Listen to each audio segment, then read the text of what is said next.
Chapter 338, Hunted. After easily snapping the chains that bound it, the mechanical slayer swung down its serrated greatsword. Unlike the downward slash it had used at the very beginning of the raid, this swing had sliced apart the air, the greatsword meeting no resistance whatsoever. The air blades that the slash produced had also become much finer, sharper, and quicker. Its improvement rate is too fast. Shifeng had not imagined that the abyssal bind, which could restrain even the High Lord-ranked Nebula Tiger, would not affect the mechanical slayer. However, the mechanical slayer's improvement was far more frightening. It seems that I can only fool around here. Shifeng watched the air blades that filled the hall. There was simply nowhere to take cover. He had also used up all of his life-saving skills to deal with the 8 mechanical watchers. However, even if he had his life-saving skills, he still couldn't defend against the mechanical slayer's attack. Not delaying any further, Shifeng switched out the 7 luminaries' rings aura of wind to the aura of space. Suddenly, a spatial crack formed in front of Shifeng. Through this crack, one could see a completely different view from that of the Blood Hand Association stronghold. In the blink of an eye, the spatial crack widened large enough to allow a single person to pass through. Shifeng jumped through the spatial crack without hesitation. Soon after, the air blades entered the spatial crack as well, following their target. However, the moment these blades of air entered the spatial crack, they immediately disappeared without a trace like a rock sinking into a bottomless ocean. This spatial crack was formed by none other than the aura of space's activatable skill, space movement. Although the skill was not as convenient as an elementalist's instantaneous movement, the distance one could cross using space movement far surpassed that of instantaneous movement. Mutants were different from other monsters. If a monster or NPC killed a player, they would only suffer the standard system penalty. However, if a mutant killed a player, not only would the penalty for death double, but players would also need to wait 1 natural day before they could revive in the game. Healers' resurrection skills would also not work on players mutants had killed. Hence, players were required to wait 1 natural day before they could resume playing God's domain. Moreover, after reviving, players would enter a weakened state, having all their attributes reduced by 30% and EXP received by 50% for 2 natural days. In God's domain, time was money. A guild would suffer tremendous losses if its members became useless for 3 days. Even first-rate guilds could not afford to suffer such a loss. When the mechanical slayer saw Shifeng disappear into the spatial crack, a hint of suspicion appeared on its icy face. The mechanical slayer had only recently gained its own consciousness, and there were simply too many things in this world that it did not know. Shifeng was but an ant in its eyes, something that it could easily crush. However, not only had this ant damaged it, freezing it for a long time, but this ant also managed to escape right before its eyes. Moreover, the method this ant used to escape was something it had never encountered before. "Damned ant, do you think you can escape me?" The mechanical slayer laughed coldly, almost human-like. "No matter how far you run, you won't escape my grasp." Following which, the mechanical slayer swung its greatsword upwards, piercing a large hole through the ceiling and creating a path out of the Blood Hand Association's stronghold. Focusing its strength in its legs, the mechanical slayer jumped out of the stronghold. "So, this is how flying works," the mechanical slayer chuckled as it hovered in midair. If Shifeng could hear the mechanical slayer's words or witness the flying ability it displayed, cold sweat would drench his back. Not only did the intelligence of this mechanical slayer undergo a tremendous transformation, but its learning capability also reached frightening levels. The mechanical slayer had only seen Shifeng use Wind Rider once, yet, it actually learned the skill so quickly. "I see that you've managed to run quite far away." Hovering above the Blood Hand Association's stronghold, the mechanical slayer's lips curled up with a trace of playfulness as it looked towards the northwest. Immediately, it flew in that direction, hunting its prey. At this moment, Aqua Rose, Fire Dance and everyone else from Zero Wing had just left the Blood Hand Association stronghold, confusion still occupying their minds. Before anyone could react, the roof of the Blood Hand Association stronghold suddenly collapsed, creating a hole that led towards the stronghold's underground space. In the next moment, the mechanical slayer appeared from the hole and hovered above the stronghold. Soon after, the mechanical slayer transformed into a streak of light and departed from Creek Town. After a period of silence, Snow Goose rubbed her eyes, asking uncertainly, "Big Sis Aqua, my eyes aren't playing tricks on me, right? That thing that flew away just now was the mechanical slayer, right?" Yes. Aqua Rose nodded her head blankly. The mechanical slayer looked like a flying fortress as it soared through the sky. Not only had it possessed frightening, destructive force, but it also possessed speed that completely surpassed players. Faced with an enemy like this, any player would be left speechless, let alone those who had personally witnessed the power of this creature. Although the mechanical slayer had already departed from Creek Town, fear lingered in everyone's hearts. Was it really possible for players to contend with such a monster? This question echoed in everyone's minds. Crap. Since the mechanical slayer has left, doesn't that mean that guild leader died inside the hidden warehouse? Fire Dance suddenly realized, her expression undergoing an abrupt change. Filled with worry, Fire Dance immediately activated wind steps and rushed back into the stronghold, charging towards the collapsed warehouse. In God's domain, there were only two possibilities for a monster to leave battle. The first was when players had run beyond the monster's range predetermined by the system. The other scenario was when the monster successfully killed its target. Now that the mechanical slayer had departed from Creek Town, it was obvious that the second scenario had occurred. I'll go with you. Violet Cloud also reacted quickly and chased after Fire Dance. Following which, everyone finally understood the situation. Shame overcame them as they followed the two girls. They were the elite members of Zero Wing, yet they had allowed their guild leader to sacrifice himself to protect them. What kind of elite members were they? However, as everyone arrived before the hidden warehouse, they were all dumbfounded by what they saw. Unbelievably, the corpses of the 8 mechanical watchers were embedded into the steel walls of the hidden warehouse. In addition, items littered the floor around the dead watchers. However, to everyone's surprise, Shifeng's body was nowhere to be found. Just what was going on here? They were left with even more questions now. Fire Dance immediately checked the team member list, discovering that Shifeng's name was still illuminated. The fact that Shifeng's name had not turned gray showed that Shifeng was still alive. Just what is happening? Fire Dance sighed in relief. Though she was visibly more at ease now, the questions plaguing her had only increased. Just as everyone was at a loss, Shifeng suddenly spoke through the team chat, asking, "What's the situation in Creek Town? Is the mechanical slayer still there? Guild leader, where did you run off to? We thought that the slayer had done away with you." Snow Goose giggled. She then added, "Big Sis Fire Dance even went into a flurry and wanted to take revenge. We couldn't stop her, even working together." Hearing these words, Fire Dance shot Snow Goose a glare, a faint blush appearing on her delicate white cheeks. Snow Goose stuck her little tongue out playfully at Fire Dance. She then hid behind Aqua Rose, only revealing her head to glance at Fire Dance with her hands on her hips. Snow Goose, stop being naughty. We need to get down to business. Aqua Rose flicked a finger at Snow Goose's forehead, pretending to be angry. Big Sis Aqua, I was wrong. However, you shouldn't always flick my forehead. I'll get brain damage at this rate. Snow Goose clutched her forehead, her eyes tearing.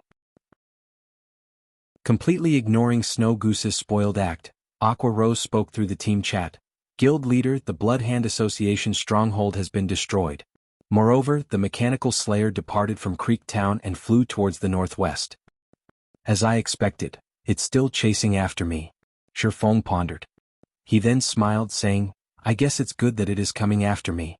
Since the mechanical slayer is no longer in Creek Town, I'll leave collecting the treasures inside the warehouse to you. Do not let others take advantage of us.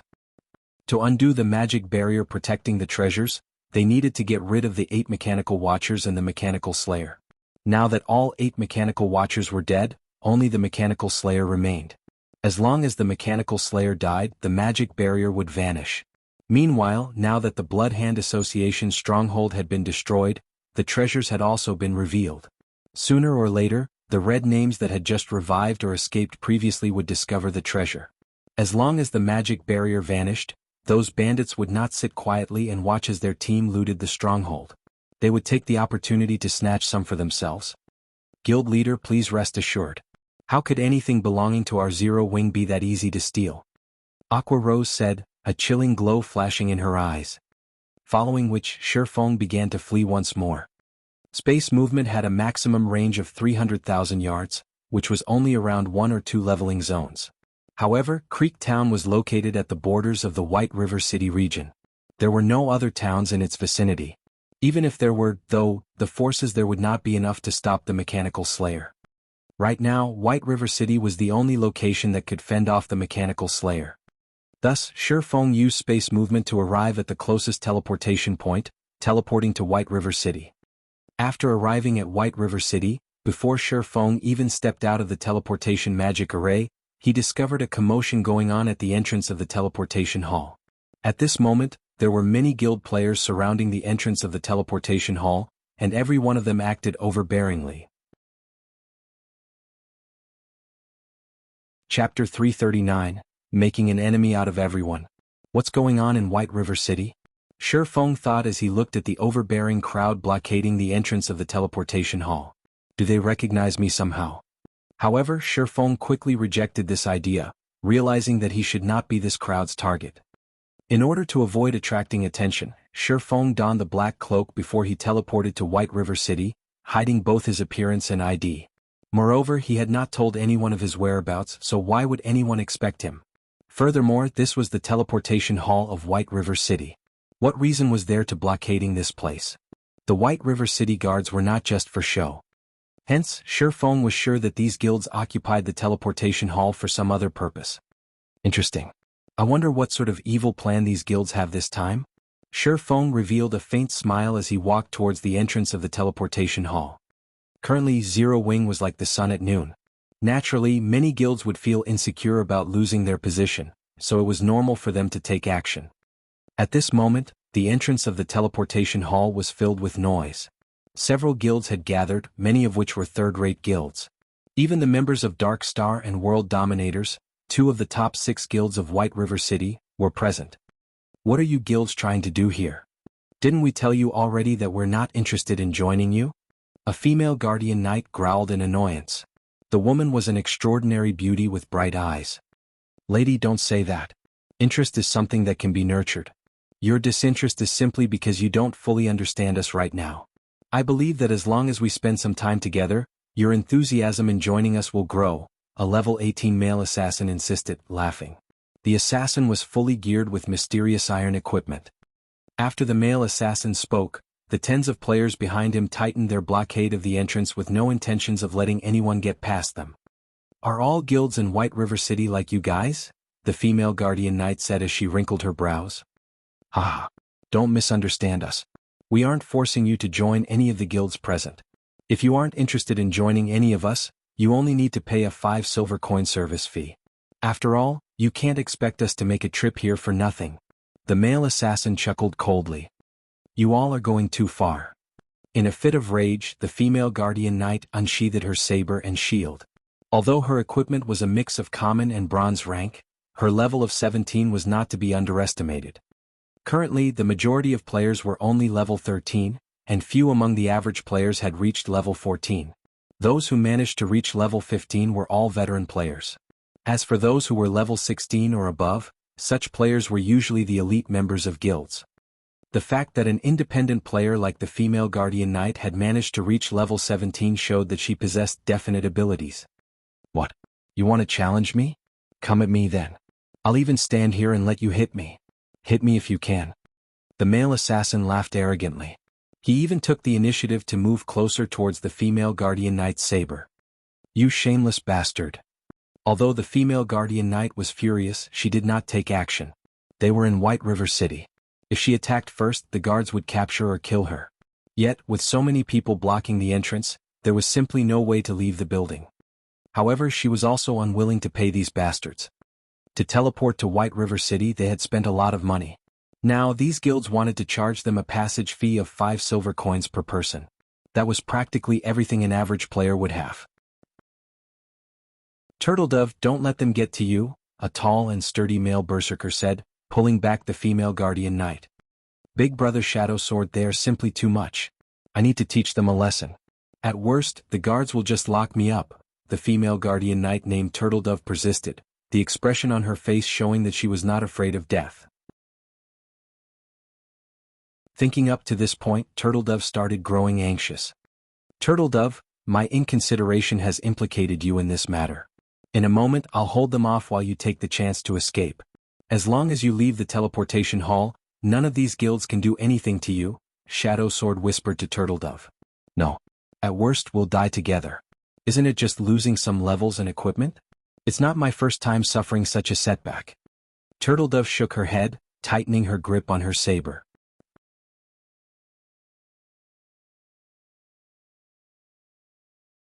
Despite the 6 of them working together, no matter how much strength they used, Shifeng did not even budge a single inch. What happened to you all? Isn't he just a newcomer? Why haven't you dragged him away yet? Drunken Maniac demanded, his brows wrinkling. Lone Tyrant had sent him to deal with players that came from other cities to join Zero Wing.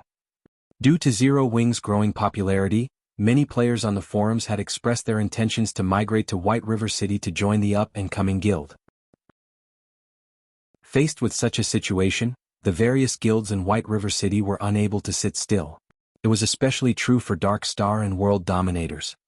Currently, Zero Wing was a huge headache for them. If they allowed experts from other cities to bolster Zero Wing's ranks, the guild would soon grow to become an unstoppable force in White River City.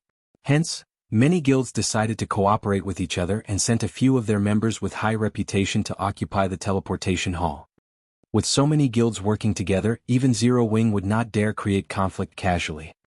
By doing so, not only could they reduce the numbers joining Zero Wing, but they could also reduce some of Zero Wing's prestige, killing 2 birds with 1 stone. However, the only reply Drunken Maniac received was the flash of a sword. Earth Splitter. The players surrounding Shifeng were only level 16. Their HP was only slightly over 2,000. They could not endure Shifeng's sword at all. With a single attack, all 6 players surrounding Shifeng fell like puppets who had their strings cut. You actually attacked us. Drunken Maniac gaped Shifeng in disbelief. He could not understand why Shifeng dared to attack them. They were still inside White River City. They also had so many players on their side.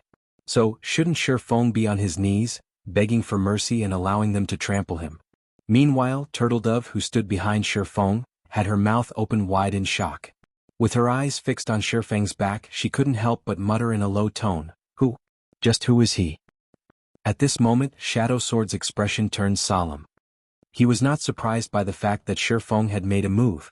However, being able to kill 6 elite guild members with a single hit was simply unbelievable. Shifeng's attack power was practically on the same level as a boss monster. After killing the 6 players who had surrounded him, Shifeng turned to Drunken Maniac. With a faint smile, he asked, "So what if I attacked you?" Shifeng was a Viscount of White River City. He was a bona fide major noble. Yet these players had dared to flaunt their slight skill before him. These players simply did not know their own place. First-class citizen was just a nice-sounding title. In reality, they were commoners in White River City. Meanwhile, a commoner that dared to make a move against a major noble was a commoner that did not know the meaning of the word death. Drunken Maniac felt a chill crawl down his body when Shifeng had glanced at him.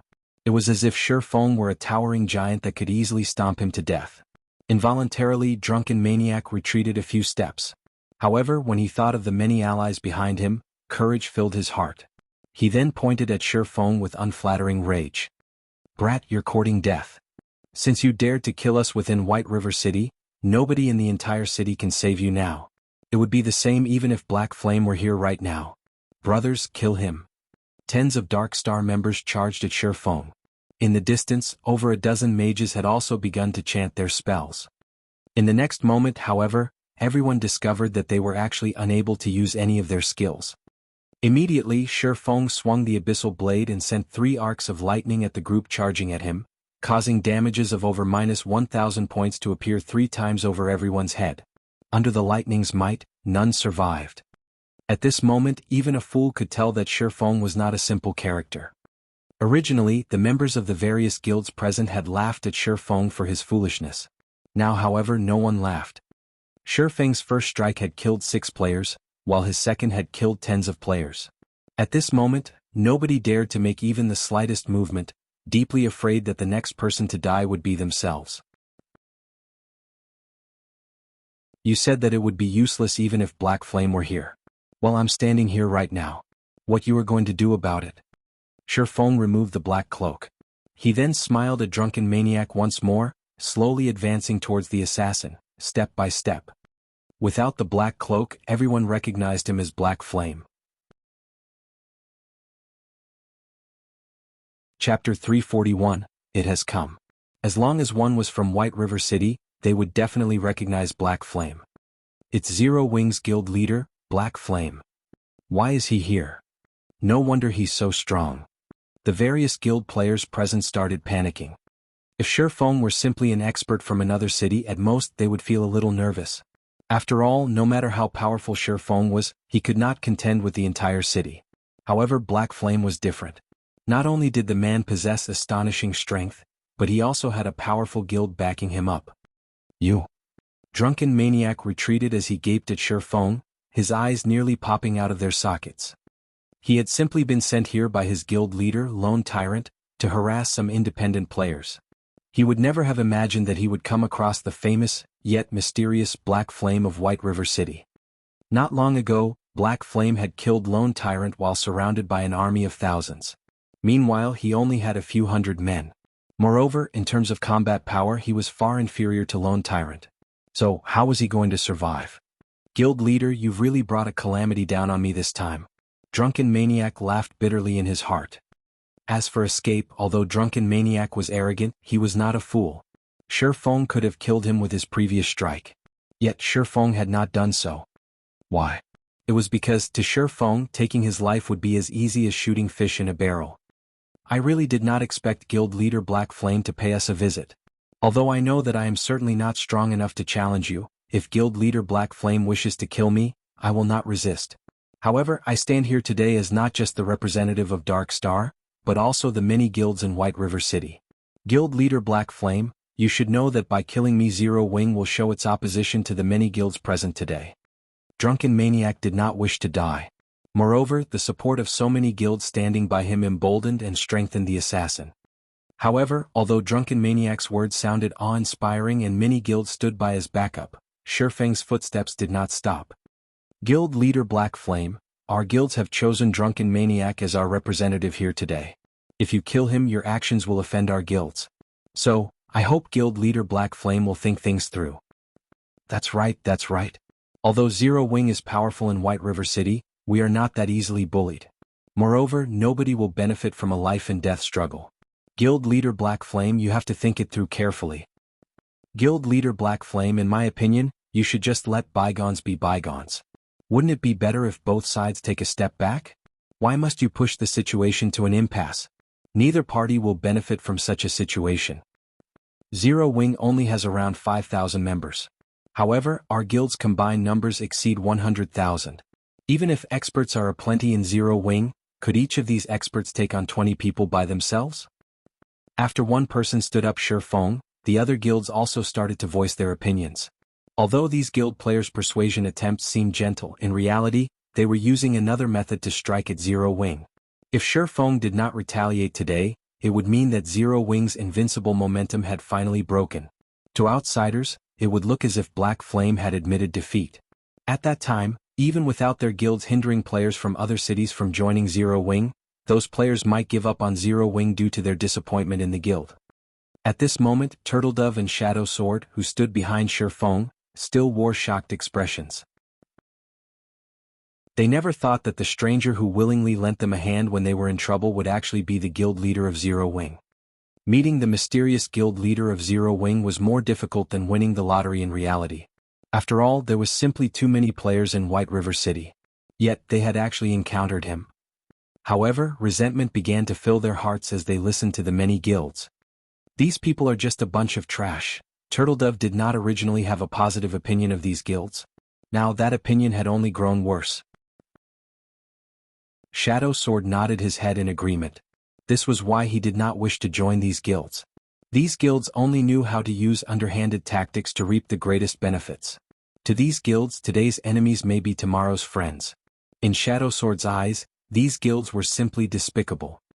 Although they were outsiders, they could easily tell what these guilds were trying to do. These guilds were clearly in the wrong. Hindering players from joining Zero Wing was already an affront to Zero Wing's reputation. Now they shamelessly accused Shifeng of bullying. However, Shadow Sword could not help but admit that the current Zero Wing was not so powerful that it could afford to ignore the alliance of all these guilds. What will he do? Shadow Sword paid closer attention to Shifeng's every move. If Shifeng allowed this situation, although Zero Wing would retain its current strength, it would become a laughingstock. Yet, if Shifeng acted recklessly, he would have played directly into Dark Star's hands and become these guild's enemy. However, Shifeng's next action completely surprised Shadow Sword. Without saying a word, Shifeng arrived before Drunken Maniac, a calm smile on his face. Guild leader Black Flame is as wise as expected. Drunken Maniac sighed in relief when he saw Shifeng's smile. At least he would not die today. In the next second, however, Drunken Maniac saw a silver shimmer flash before his eyes. Suddenly, Drunken Maniac's vision turned gray, his legs turning limp and his body falling to the ground. What? Drunken Maniac failed to understand. Everyone else was similarly puzzled. Why had Shifeng dared to take action? Did he not understand how serious the consequences were? It seems that you still don't understand Zero Wing, Shifeng chuckled. Although our guild isn't very impressive, it also isn't a guild that stands by in silence while others are bullied. An eye for an eye, a tooth for a tooth. Since you struck first, what's there to fuss about now that I'm striking back? Did you really think I would be so naive as to let you off? Although Shifeng's voice was soft, everyone present could hear his words as clear as day. Every word was like a sledgehammer banging at their hearts. Wow! Turtledove was momentarily overwhelmed by the man before her. This was her ideal guild, a guild that would not falter even when surrounded by enemies. My trip was not wasted. Now that I see him in person, I am even more certain that I must join Zero Wing. Shadow Sword struggled to contain his excitement. Although Shifeng's actions had delighted Shadow Sword and Turtledove, the various guilds blockading the teleportation hall were not pleased in the least. Lunatic. He's simply a lunatic. He actually dared to kill Drunken Maniac right in front of us. I hear that his entire body is filled with treasure. Now that he's a red name, we'll be rich if we can kill him. Even if his strength is absolute, with so many people on our side, he will not survive. At that time, we'll gain double the profits. Although Shifeng's words had left the various guild players shaken, now that he had dropped all pretense, they would not let him go. After all, the fame and fortune they could gain by killing Shifeng were extremely abundant. Not good. These bastards intend to slaughter him. Watching the guild players slowly advance, Turtledove grew worried for Shifeng. Although Shifeng had managed to kill Lone Tyrant within an army of thousands the last time, that did not mean Shifeng was capable of exterminating an army of thousands. Moreover, there was no place for Shifeng to run since this place was so crowded. If Shifeng had to face several hundred players all at the same time, the result was obvious. Only death would await him. Considering the circumstances, Shadow Sword and Turtledove immediately stepped up to Shifeng's sides.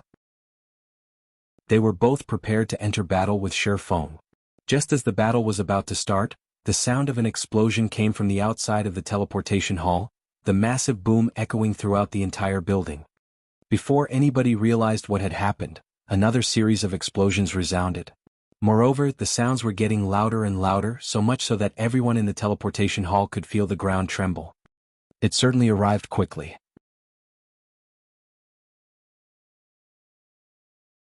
Chapter 342: Monster Attacking the City. Although the explosions from outside the teleportation hall grew increasingly louder, they had not dissuaded any of the various guild players from their opportunity for fame and fortune. Currently, the guild leader of Zero Wing stood before them. As long as they could kill Black Flame, they would become famous overnight. Whether it was for themselves or their guild, they would benefit greatly from killing Black Flame. Black Flame's reputation was simply too powerful. The prestige Zero Wing enjoyed today was largely due to Black Flame. Now that such a fortuitous opportunity lay before them, they simply could not pass it up. Black Flame had already taken the initiative to kill so many players inside the city, violating White River City's laws. Now he was no longer protected by the city. In a moment the guards would arrive to kill Black Flame. Which was to say, even if they killed Black Flame, the guards of White River City would do nothing to them. Currently they had the teleportation hall's only exit blocked off. They might never encounter such a godsend opportunity in the future. Ignore what's happening outside for now. Let's get rid of Black Flame first, then talk. If the guards arrive, we won't have the chance to kill him anymore. That's right. We can't let him get away. Black Flame, don't think that you are amazing just because you are an expert. Today you will die. So what if you're an expert? Do you know what strength in numbers means? The various guild players all wore sneers on their faces.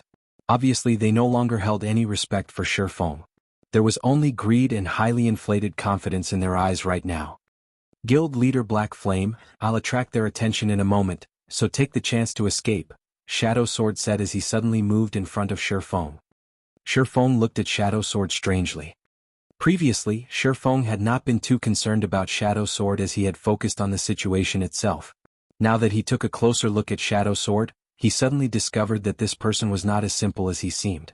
Although Shadow Sword's equipment was nothing special, and he was only level 17, his every movement exuded the unique temperament that only martial arts practitioners possessed.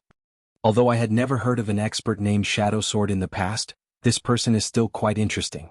Shifeng revealed a faint smile as he examined Shadow Sword's figure. Although Shifeng had been the guild leader of Shadow in the past and had played God's domain for over a decade, it was simply impossible for him to remember the names of every expert in God's domain. After all, there were simply too many experts in this game. However, what Shifeng admired about Shadow Sword was not his skills. Rather, it was Shadow Sword's behavior. In a situation where most people would hide and cower, Shadow Sword actively rushed forward instead. Even though he knew that this was a suicidal thing to do, he had still done it. It had been a long time since Shifeng had encountered such a fool. Even while hundreds of players charged at Shifeng, Turtledove discovered that Shifeng had not moved an inch. Instead, he stood there quietly watching the crowd. Inwardly, Turtledove was stunned, wondering what was going through Shifeng's mind. Has he already given up? Oh, there really are a lot of guilds here. It seems that I'll have to use a little effort this time. Shifeng looked around, memorizing all the guilds here today. If he did not give these guilds a taste of Zero Wing's might, their actions would only grow bolder in the future. Normally he would not stand a chance against such a crowd. Now, however, the situation was different. It should be about time. You two, in a moment, distance yourselves. The farther, the better.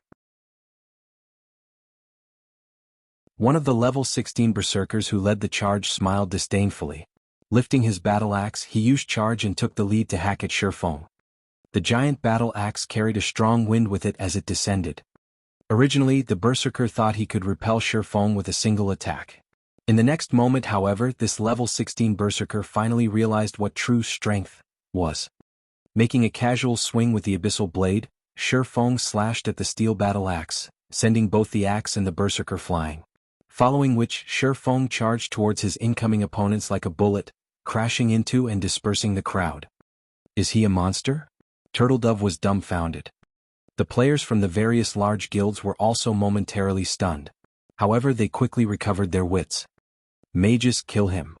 Although the melee players who had charged at Shifeng had scattered, the mages standing in the back had not stopped their chanting. Soon, spells flew at Shifeng one after another. Not daring to take all of those spells head-on, Shifeng quickly carried out complex footwork, his dance becoming ethereal. Dodging one spell after another, Shifeng charged towards the crowd. Not good. He's going for the healers. All melees block him. A group of melee players immediately charged forward and blocked Shifeng's path.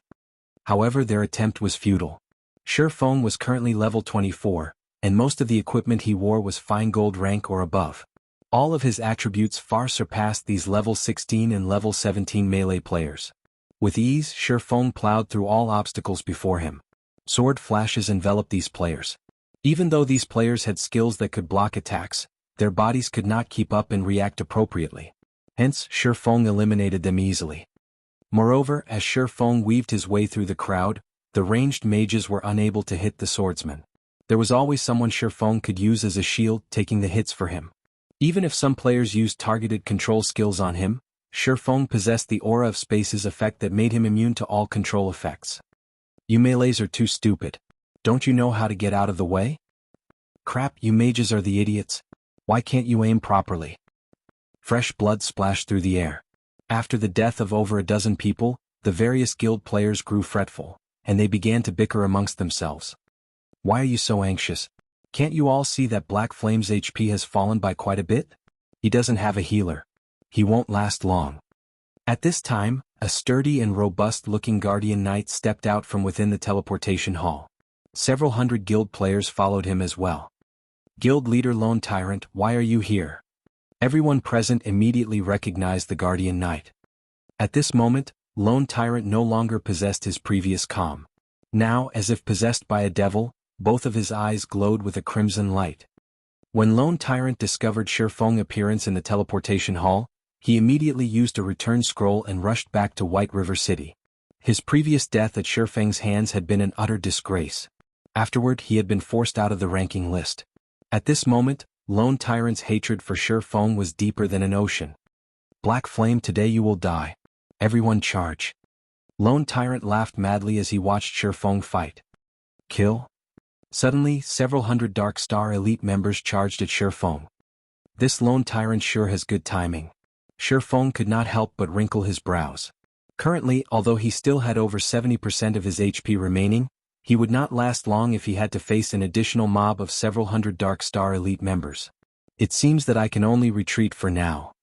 Just as Shifeng charged towards the entrance, a huge explosion occurred in front of the teleportation hall. The hundreds of players blocking the entrance were instantly obliterated, and not even their corpses remained. Only the items these players had dropped were left behind. Shocked, everyone turned to look at the source of the explosion. What is that? Turtledove's eyes widened, a look of disbelief plastered on her face. A steel giant had appeared at the entrance of the teleportation hall.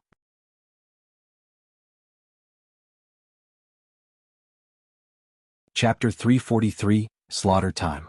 The players in White River City grew excited when they heard the announcement. It was extremely rare for monsters to attack a city.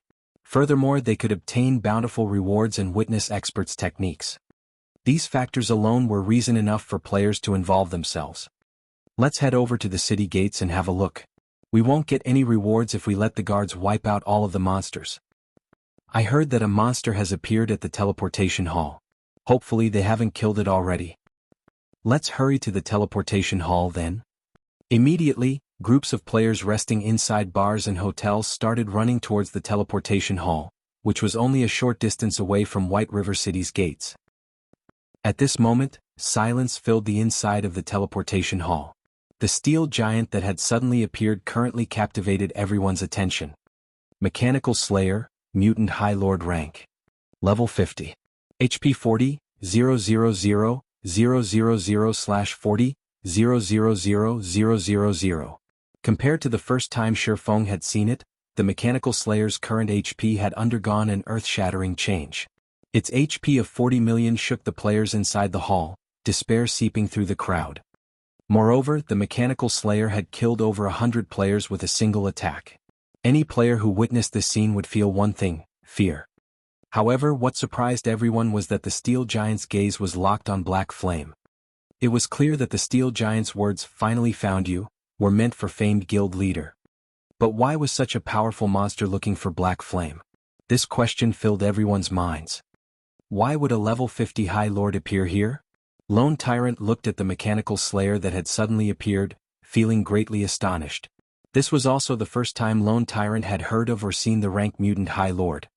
There were hundreds of level 150 guards and level 150 tier 2 guard generals in White River City. The Mechanical Slayer, a level 50 High Lord ranked monster, stood no chance against these NPCs. Yet, the Mechanical Slayer still chose to appear here.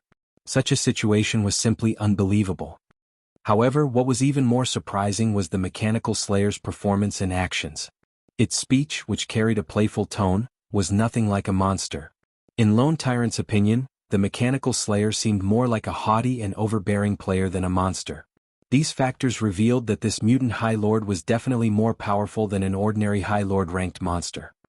Boss Tyrant, what should we do about that monster? Should we escape? The members of Dark Star struggled to swallow their fear when they thought about the Mechanical Slayer's level and frightening, destructive power. Escape. Lone Tyrant sneered. With such a God-given opportunity, why would we escape? Right now the monster has the exit blocked. Meanwhile, Black Flame is clearly its target. Who else could be a better guard than that monster? First we need to deal with Black Flame. After we get rid of him, we can deal with that monster. Everyone charge. We must not let Black Flame get away today. Since Lone Tyrant had given the command as members of Dark Star, they could not disobey his orders. One after another, the Dark Star members charged towards Shifeng. At the same time, Lone Tyrant had also mobilized members through the guild channel, instructing more to join him. Whether it was Black Flame or the Mechanical Slayer before him, Dark Star would be the one to take them both down. It was especially true for the monster before him. Despite it clearly being a High Lord, the mechanical slayer possessed intelligence that far surpassed that of an ordinary High Lord. Moreover, it was also frighteningly strong. If they could kill it? When the other guild players saw Dark Star's hundreds of members charging at Shifeng, they too started contacting their respective guilds and rallied for more troops, not wanting to miss out on this opportunity. In addition to taking Black Flame's life, they all intended to fight over the contribution and drops of killing the mechanical slayer. It's over. There's a tiger at the front and a wolf at the back.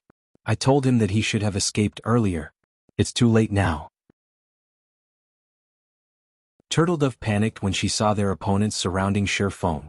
The steel giant also had the exit blocked off. She then suggested, "Why don't we rush over to help him now?" "Hold on," Shadow Sword pulled back Turtledove. Softly he said, "Let's listen to guild leader Black Flame and think of a way to escape." "Big brother Shadow Sword, the situation has changed.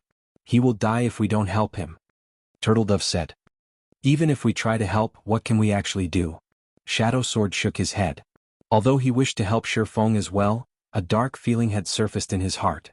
Meanwhile, this darkness told him that if he stayed here, the situation might really conclude as Shifeng had said. It would be better than doing nothing at all. Ignoring Shadow Sword's words, Turtledove charged towards the crowd. However, before Turtledove made it too far, something unbelievable happened. A massive figure suddenly appeared above Shifeng. The figure then landed heavily on the ground, easily crushing the stone floor into dust and sending tremors throughout the entire teleportation hall. More than 100 players who had charged at Shifeng died instantly under the figure's descent. Only Shifeng, who had activated Defensive Blade, had barely remained standing. "You've finally taken action. I've been waiting for a long time now," Shifeng smiled faintly. At this moment he had less than 50% HP remaining. If he continued battling the sea of players, sooner or later, he would have no choice but to run. However, now that the mechanical slayer had made its move against him, things were vastly different. "Little ant, you sure are persistent. However, in front of us, only death awaits you." The mechanical slayer lifted its serrated greatsword, slashing the weapon down at Shifeng. Countless air blades flew towards Shifeng. Perfect. Faced with the countless air blades, Shifeng's smile only widened. Using silent steps, Shifeng dodged the air blades that assaulted him like a tsunami easily and appeared where the healers of the various guilds had gathered. Although Shifeng had evaded the mechanical slayer's attacks, the Dark Star elites who had focused on Shifeng were not as lucky. Under the assault of the countless air blades, these elite players were as weak as tofu, crumbling with just a touch. In an instant, over 100 elite players died. However, the battle was not over yet. Seeing that its attack had missed, the mechanical slayer sent another slash at Shifeng. Shifeng hurriedly activated the aura of wind in conjunction with Windwalk, his speed soaring. Shifeng then jumped abruptly, barely dodging the second wave of air blades. Following which, the healers and mages of the various large guilds suffered a tragedy. "Crap, Black Flame is trying to use that mechanical slayer's strength to deal with us. Everyone move away from him." Everyone finally noticed that something was amiss. Although Shifeng seemed to be evading the mechanical slayer's attacks, in reality he took advantage of the mechanical slayer's wide range to deal with them. Within a few seconds, the various large guilds had lost over 80% of the elites in the teleportation hall, while Dark Star had lost over half of the elites who had just arrived. If they continued to allow Shifeng to have his way, they would face annihilation in just a moment. Black Flame. Looking at his subordinates that had died, Lone Tyrant clenched his jaw close to the point of shattering his teeth. Change of tactics. All ranged players restrict Black Flame's movements. Lone Tyrant immediately issued new orders. "You only now noticed?" Shifeng simply smiled. "Unfortunately, you're too late. Let me help you host a grand blood fest." If Lone Tyrant and the others had prepared earlier and stolen the aggro of the mechanical slayer from Shifeng before it appeared in front of him, Shifeng would have been forced to flee. However, after the mechanical slayer had focused on him, it would be meaningless even if Lone Tyrant and the others managed to figure out his plan. Shifeng had already seized control of the mechanical slayer's initiative. So long as Shifeng did not die, he would have control of the giant's actions. Fortunately, nobody in White River City could surpass his survivability.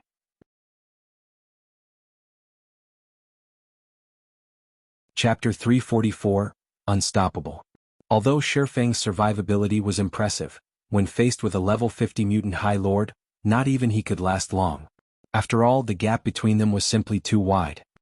I have no choice, I have to use it. Shifeng reluctantly took a frost grenade from his bag.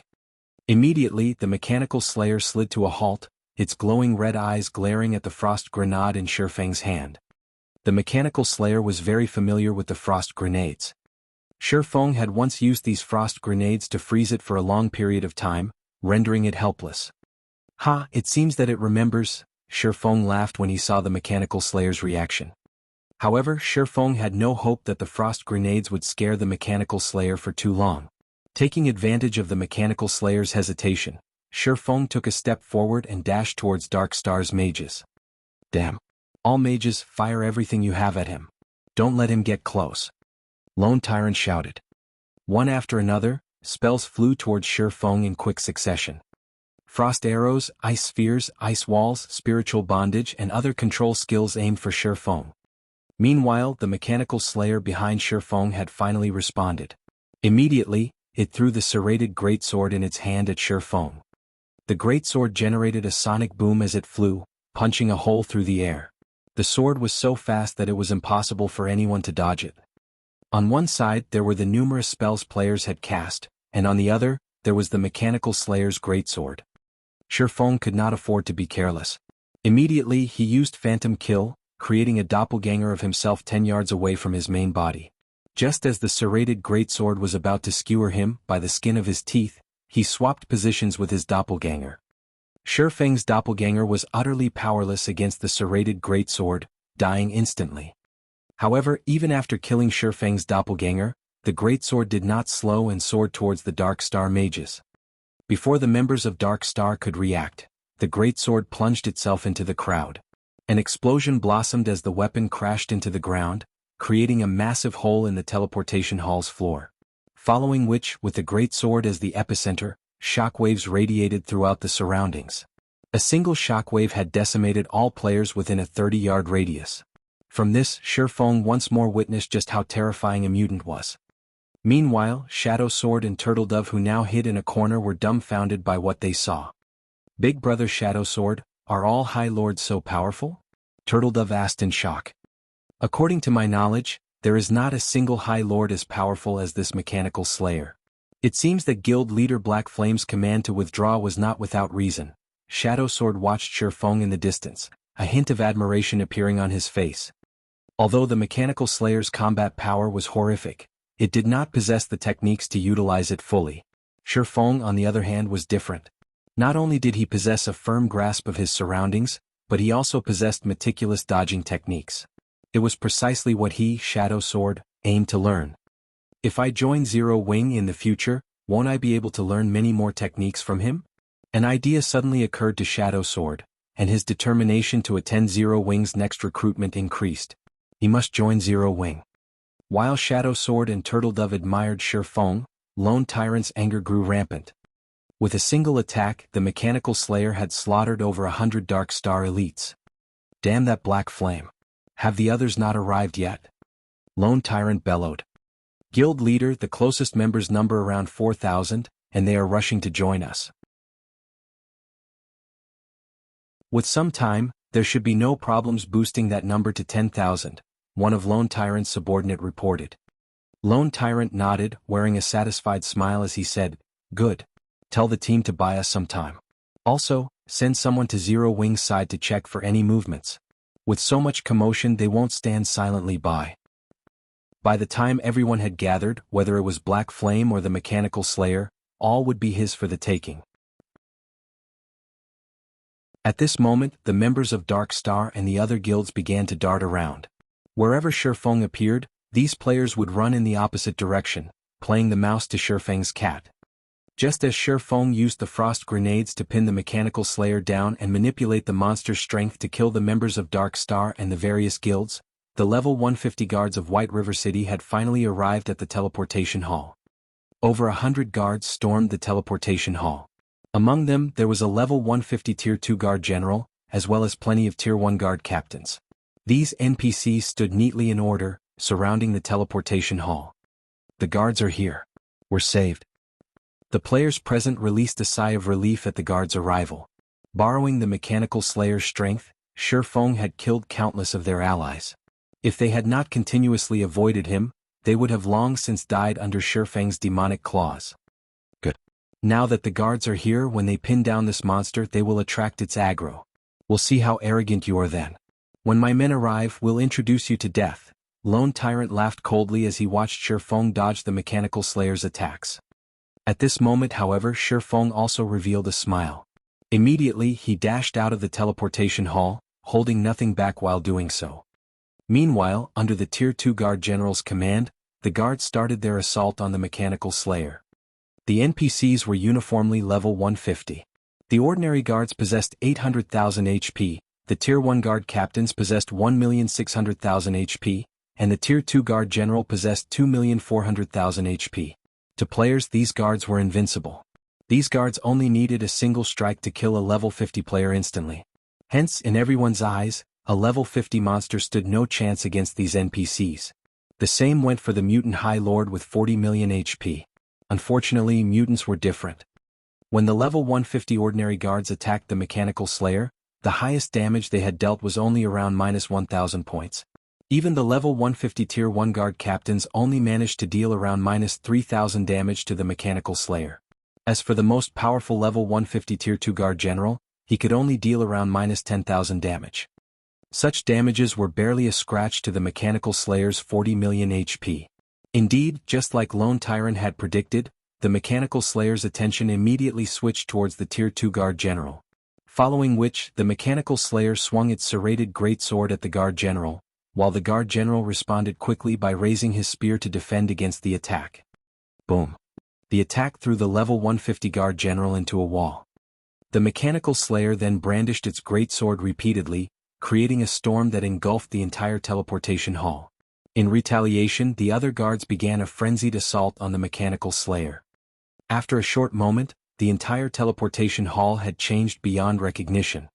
Under the barrage of the countless sword auras, none of the level 150 guards survived. Even the 10 Tier 1 Guard Captains and the Tier 2 Guard General died under the mechanical slayer's sword. Meanwhile, the mechanical slayer still had 91% of its HP remaining. Just what kind of monster is this? Lone Tyrant could not believe his own eyes.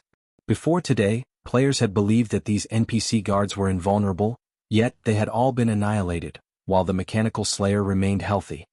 There had been over 100 level 150 guards. A Tier 2 NPC had even led the attack, but in the end they all died. At this point, Lone Tyrant began to wonder if anyone could defeat the mechanical slayer. Seated on top of a roof, Shi Feng enjoyed a few refreshments while resting. Previously, to dodge the mechanical slayer's attacks, Shi Feng had exhausted himself, both mentally and physically. Meanwhile, the arrival of the guards had been the perfect chance to break away from the battle and rest. Only he had not imagined that his break would be so short-lived. A mutant mutated from a High Lord is scary indeed. With this, I can safely proceed with the next part of the plan, Shi Feng smiled, shifting his gaze towards the tens of thousands of players in a distance who currently rushed towards the battle.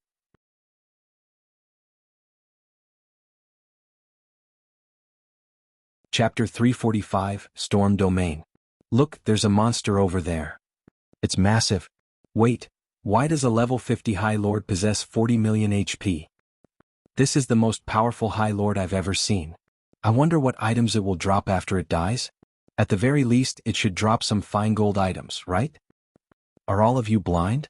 That mutant High Lord is clearly stronger than ordinary High Lords. If a High Lord already drops fine gold items, then a mutant High Lord, which is a higher rank, should drop dark gold items. Dark gold items? There should only be a few items of such rank in Starmoon Kingdom, right?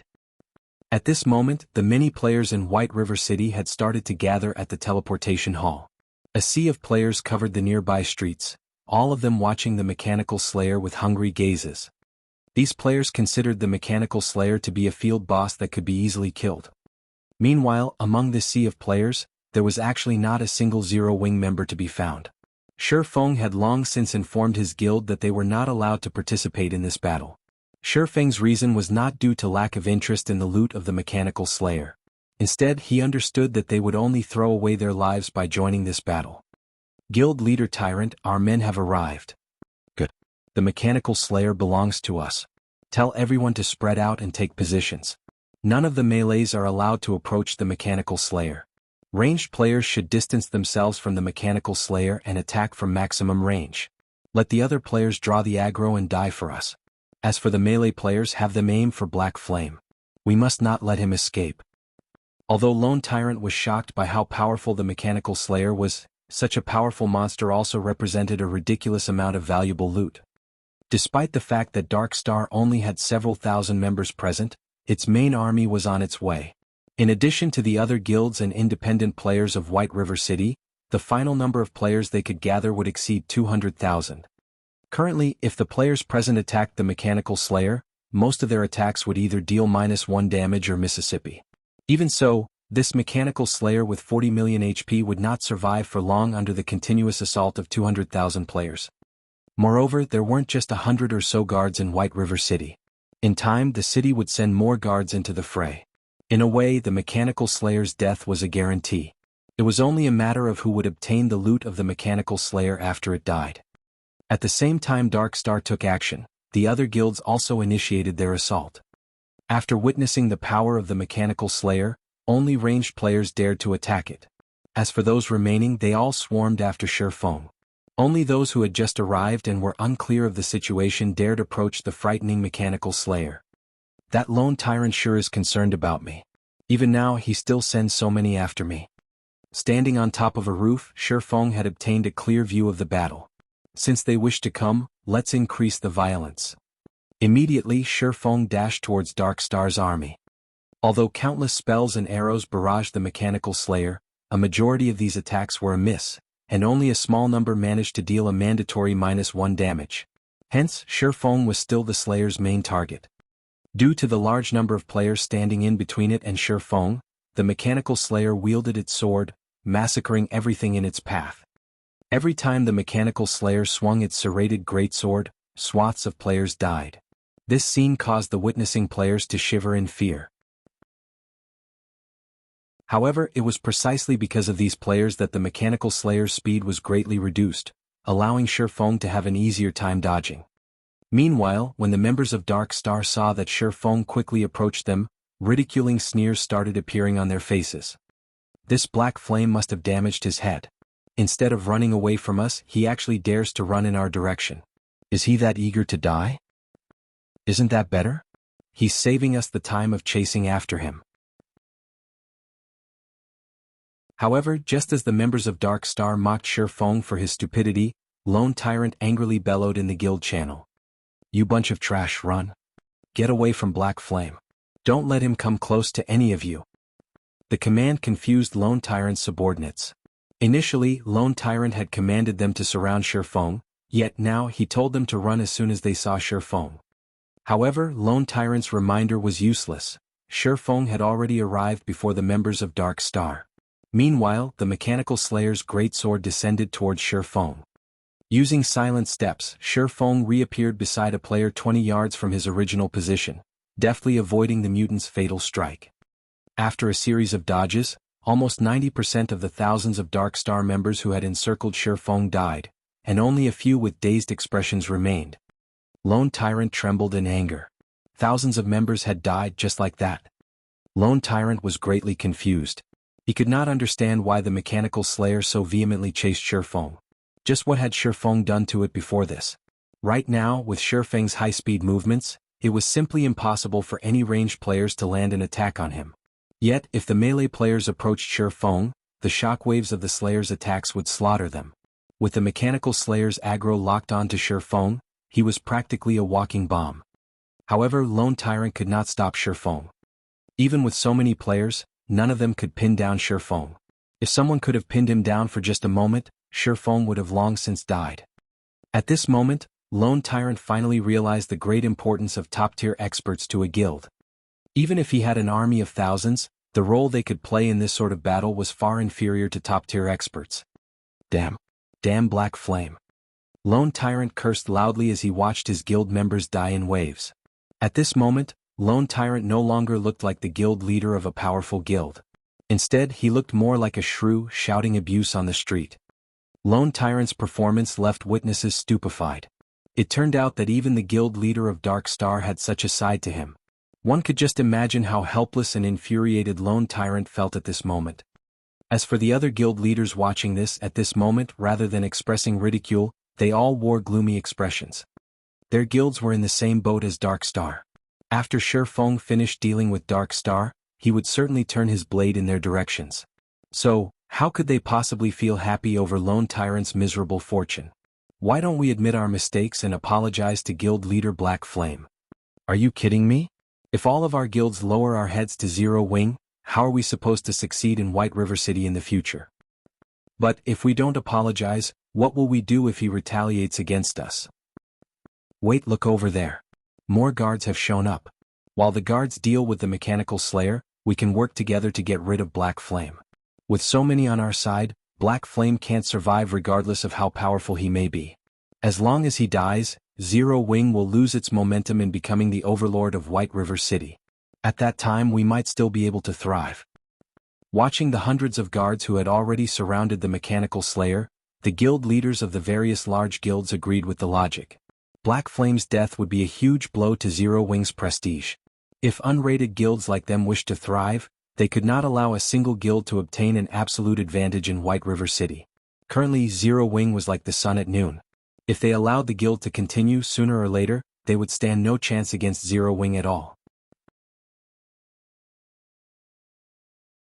Hence, the various guild leaders instructed their members to focus all of their strength on killing Shi Feng.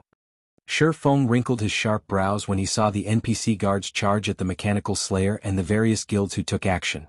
Knowing that his situation had become unstable, Shi Feng spun around and started running towards the Mechanical Slayer, no longer charging towards the members of the various guilds.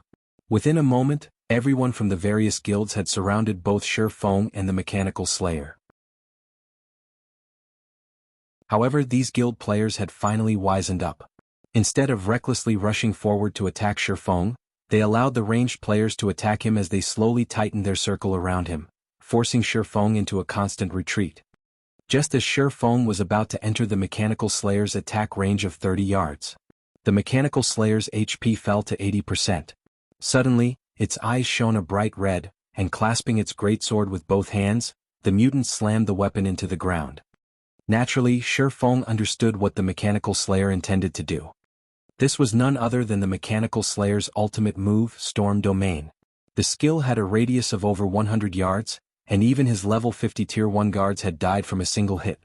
Back then, if Shi Feng had not used Wind Rider, his speed skyrocketing, the consequences would have been unimaginable. At this moment, Shi Feng immediately switched to the 7 Luminaries Rings Aura of Illusion, activating Fantasy World.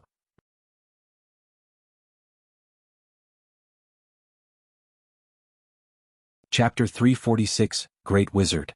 As Shi Feng activated Fantasy World, a faint barrier of light formed around his body. Fantasy World. Immunity to all magic damage and 10% of magic damage received will be converted to healing to recover player's HP for 10 seconds. Cooldown, 3 minutes.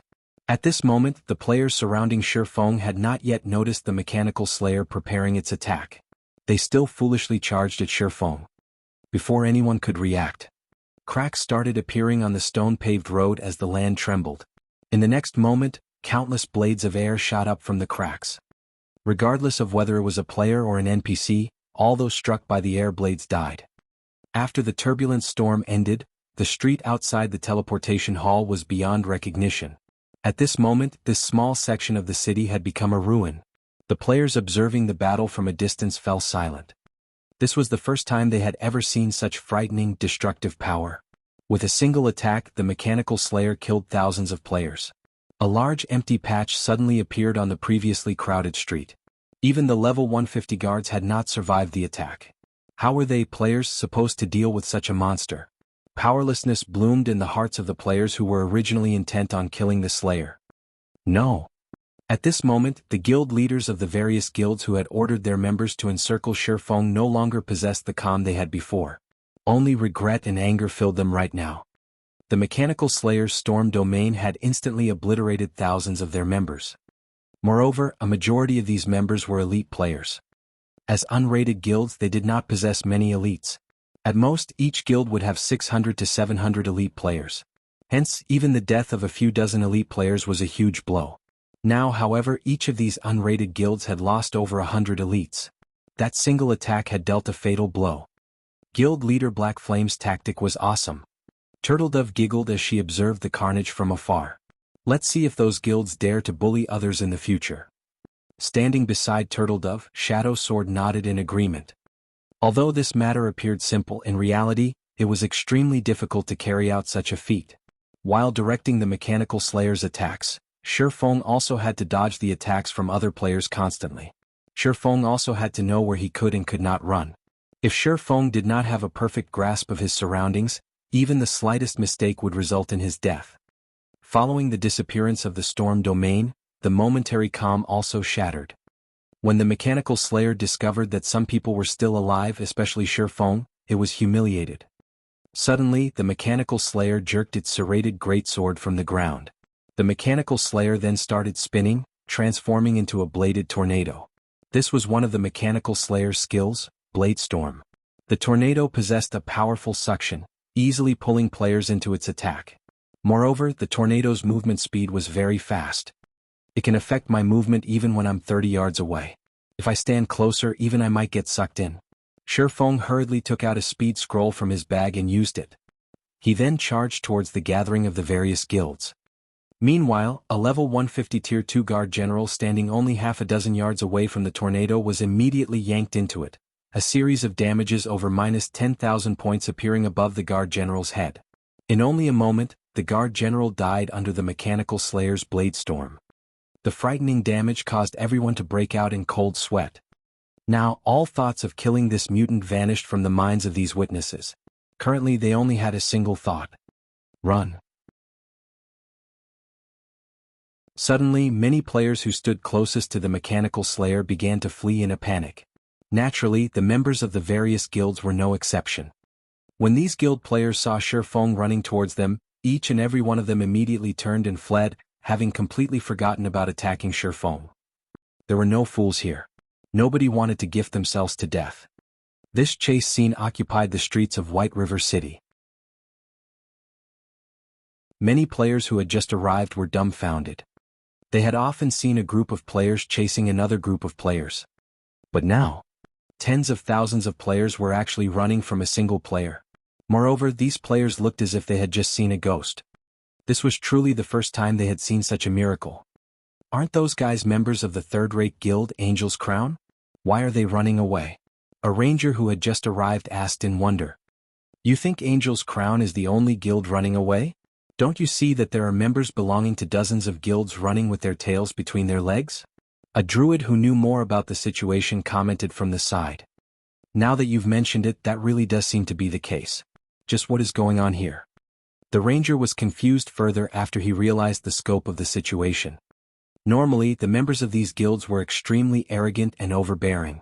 These guilds dominated the densely populated monster areas, and if independent players like them had an opinion about it, these guild players would kill them without hesitation.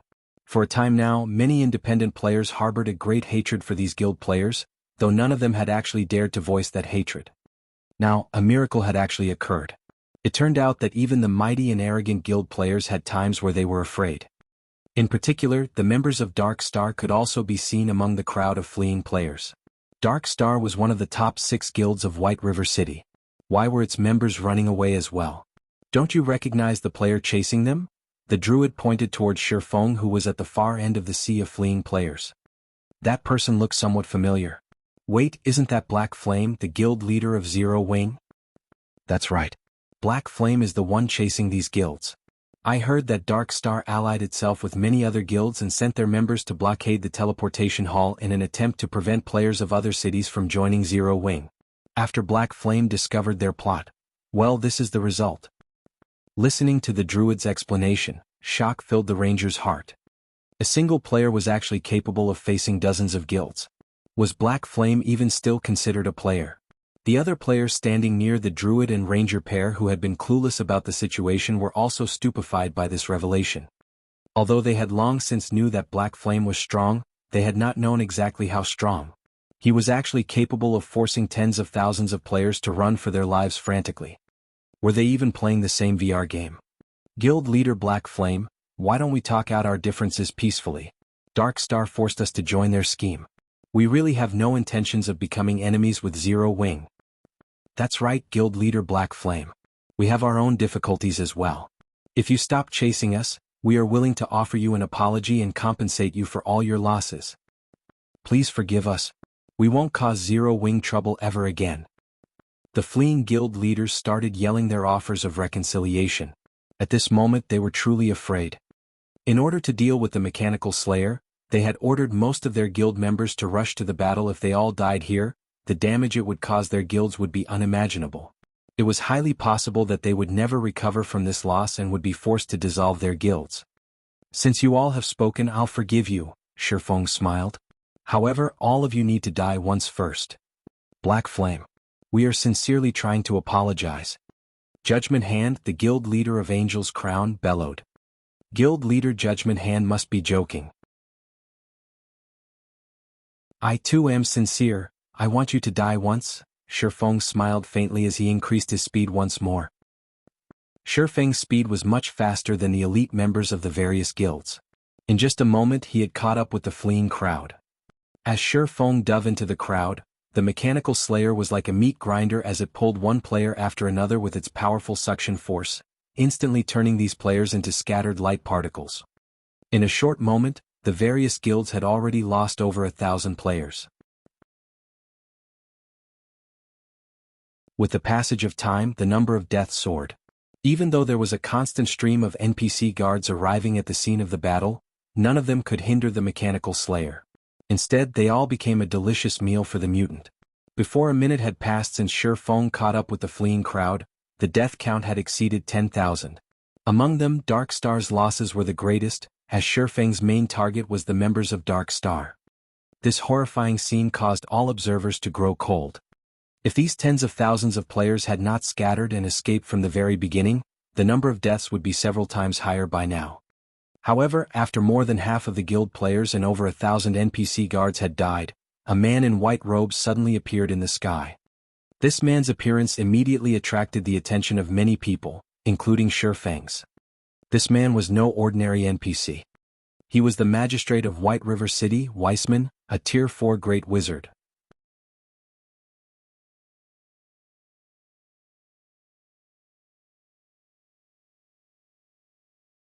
Chapter 347, Tier 4 Magic. Many players sighed in relief at Weissman's arrival. The Mechanical Slayer was too strong. Even though so many guards had attempted to slow its assault, over 50,000 players had died. Moreover, turned several White River City streets into ruins. If given more time, the Slayer would have slaughtered every player in White River City. Meanwhile, the city itself would become nothing more than rubble. Despite being only a level 50 mutant High Lord, the Mechanical Slayer had caused so much damage. If dozens of such powerful monsters appeared, wouldn't they obliterate White River City? However, among all of the players present, only Shifeng understood how powerful a mutant was. An ordinary High Lord could never be so strong. Mutants were considered natural disasters. I wonder which is stronger, a great wizard or a mutant. At this moment, Shifeng stood far from the commotion, quietly observing Weissman and the Slayer's every action. Great Wizard was a Tier 4 class. Even in Starmoon Kingdom, Weissman was one of the heavyweights. Such a powerhouse would only offer protection to a major city like White River City. Smaller cities would only be guarded by Tier 3 NPCs at best. Meanwhile, the Mechanical Slayer was also unique. It was a mutant that had transformed from a High Lord. If classified as a tier, Shifeng's initial judgment placed the Mechanical Slayer at Tier 3 upper rank. Otherwise, it could not have defeated a Tier 2 guard general so effortlessly. At this moment, the level 200 Weissman and the level 50 Mechanical Slayer were only 30 yards apart, staring each other down. The level gap between the two was very wide. No matter how one looked at it, they were not equals. Yet, when Weissman and the Slayer stood together, nobody felt any sense of disharmony from looking at them. A mutant? No wonder the guards could not defeat it. Weissman did not rush to attack the Mechanical Slayer. Instead, he carefully observed the mutant. He then shifted his gaze towards his surroundings. The spacious streets around him no longer possessed the splendor they had in the past. There were collapsed buildings everywhere, and this caused Weissman's gentle gaze to chill with anger. Suddenly, Wiseman's body exuded an intimidating authority. Even while standing hundreds of yards away, everyone could feel their bodies grow heavy, their breath quickening. As this authority grew increasingly powerful, some ordinary players who had withstood the pressure suddenly crouched, their faces filled with fear while their bodies trembled. Authority was intangible, and it could not physically influence substantial change. This was closer to spiritual pressure. It was an instinctual warning for when living creatures faced an enemy that was far superior, altering them to the danger. Humans had long since detached themselves from the various threats of Mother Nature, so their instincts were extremely weak. However, due to God's domain, players began to recover these instincts gradually. Although players had recovered these senses, they still sorely lacked spiritual training.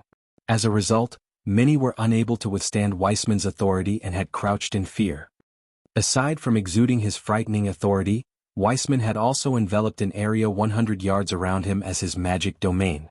As long as one were within this domain, the magic would suppress their strength unless they possessed equal or stronger magic. Simultaneously, this magic domain also strengthened Wiseman. This was a frightening aspect of Tier 4 classes.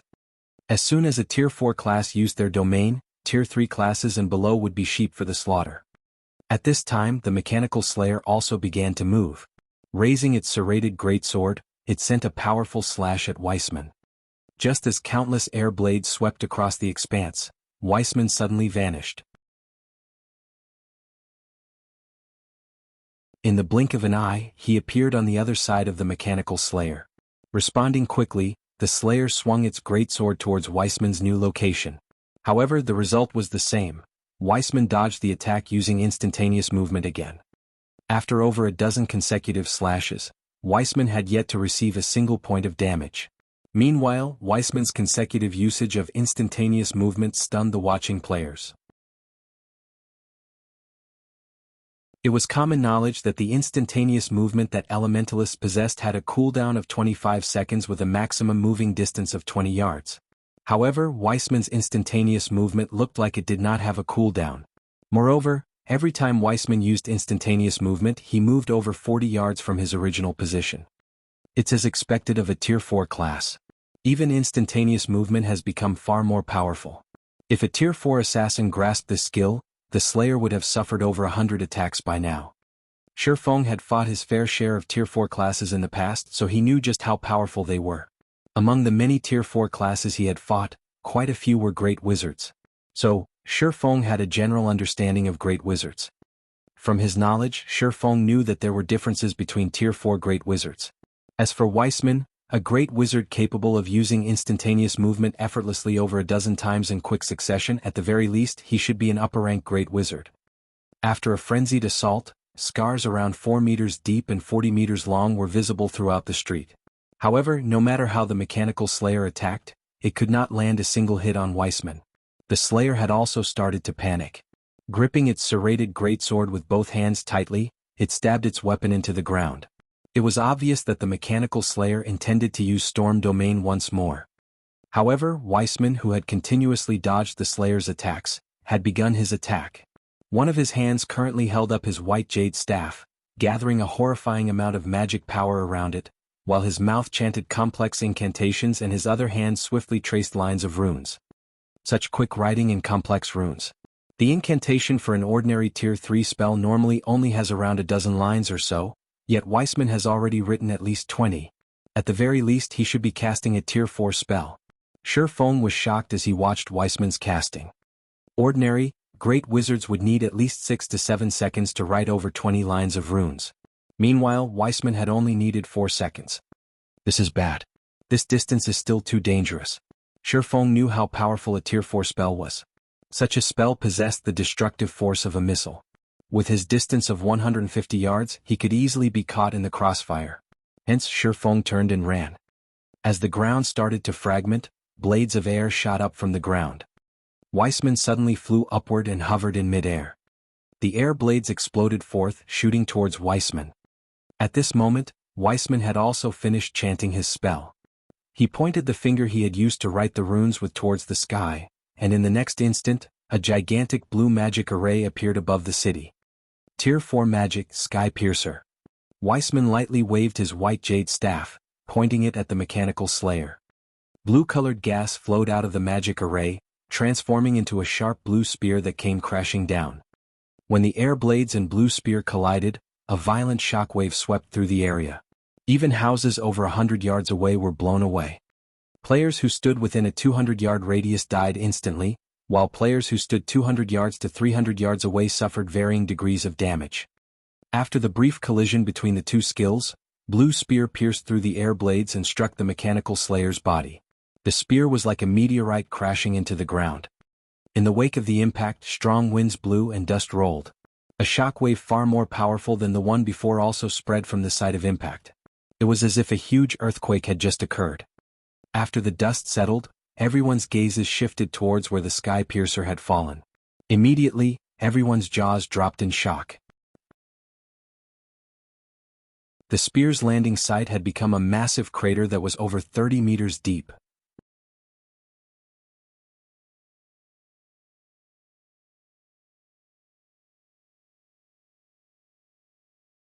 At this moment, although the mechanical slayer looked like a mess with many wounds covering its body and less than 50% of its HP remaining, the spell had not significantly damaged its combat power. What an enviable physique. Shi Feng had been a Tier 3 Sword King in his past life, so he understood how important a strong physique was to a player. Although the mechanical slayer had less than 50% HP remaining right now, its remaining HP was not much different than the HP Weissman possessed. With its combat power unaffected, the mechanical slayer could still challenge Weissman. However, the mechanical slayer's next action had completely surpassed Shi Feng's imagination. After flying into the air instead of launching an attack at Weissman, the mechanical slayer turned tail and ran. This scene stupefied every player present. Nobody could have imagined that the mechanical slayer would actually flee after realizing that it could not win against Weissman. The mechanical slayer's intelligence far surpassed any ordinary monster. Unfortunately for the mechanical slayer, Weissman had no intention of letting it escape. Using instantaneous movement, Weissman teleported to the mechanical slayer's side and immediately used Snowy Explosion. Countless frost arrows pelted the mechanical slayer's body. In the blink of an eye, the mechanical slayer had frozen into an ice sculpture. The mechanical slayer's frozen body then plummeted towards the ground, the impact creating a massive hole in the ground. Following which, Weissman waved his staff. Suddenly, multiple aqua-blue magic arrays appeared around his body. Water dragons emerged from these magic arrays and shot towards the mutant. These water dragons wrapped around the slayer and buried their vicious teeth in its flesh, restraining the mechanical slayer in a large ball of water. This was the Tier 2 spell Water Binding. When used, it restricted the target's movements. Now unable to move, the mechanical slayer immediately used Blade Storm. Not only did the skill increase its movement speed, but it also made the mechanical slayer immune to all magical control effects. After breaking out of Weissman's water binding, the mechanical slayer spun towards the great wizard. Reacting quickly, Weissman immediately started chanting the incantation of another spell, his hand having already written 3 lines of runes. A moment later, an ice shield appeared, covering his body. The ice shield could absorb a massive amount of damage. At the same time, the shield would slow enemies who managed to land a hit. Even after the mechanical slayer's greatsword repeatedly struck Weissman's ice shield for 3 full seconds, the ice shield remained in one piece. At this moment, however, multiple scars had appeared on the ice shield, and from the looks of it, the layer of ice would not hold on for long. At this moment, Weissman had also readied the Tier 3 spell, Earthen Spear. Suddenly, brownish-yellow spears protruded and shot out of the ground, bombarding the spinning mechanical slayer. Not only did these spears cause significant damage, but they had also forced the mechanical slayer into a constant retreat. After being struck by a total of 21 earthen spears, the mechanical slayer had been forced back over 30 yards. In a fit of rage, the mechanical slayer threw its serrated greatsword at Weissman. Unperturbed, Weissman used instantaneous movement to dodge the simple attack. Immediately after, Weissman bombarded the mechanical slayer with dozens of lightning snakes. While Weissman and the mechanical slayer clashed, Shi Feng quietly snuck closer to them. After the battle had reached this point, Shi Feng could tell that the mechanical slayer was no match for Weissman. Although the mechanical slayer was not weak, mutants needed time to grow. Originally, the gap between the mechanical slayer and Weissman should not have been so wide. However, aside from having a severely lacking repertoire of skills, The mechanical slayer was also inexperienced with evading attacks and controlling its own body, resulting in such a wide gap between itself and its opponent. With the mechanical slayer's current combat power, it would have no problems dealing with Tier 3 upper-rank NPCs. If given more time to grow, even Weissman might not be a match for the slayer. After all, a mutant transformed from a High Lord-ranked monster possessed extremely frightening potential. Meanwhile, if such a powerful mutant were killed, whether it was the EXP or loot, the rewards would be astonishing. Now that everyone had witnessed how powerful both the mechanical slayer and Weissman were, unless they wished to die, nobody would be so stupid as to move closer as these powerhouses faced off.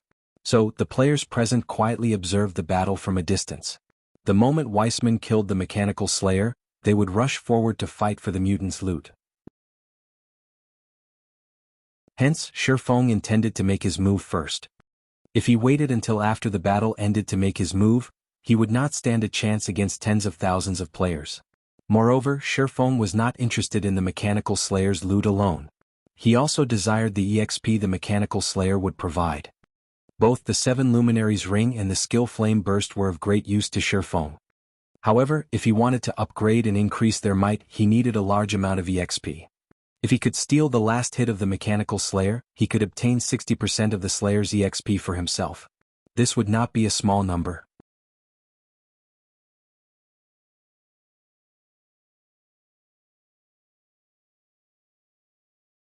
Chapter 349, Skyrocketing Experience. While Shifeng slowly approached the battlefield, the other players stared intently at the mechanical slayer's HP. As the battle grew more intense, the mechanical slayer's HP fell at an increasing rate. If they were a step ahead of others, they would have a higher chance of obtaining some of the slayer's loot for themselves.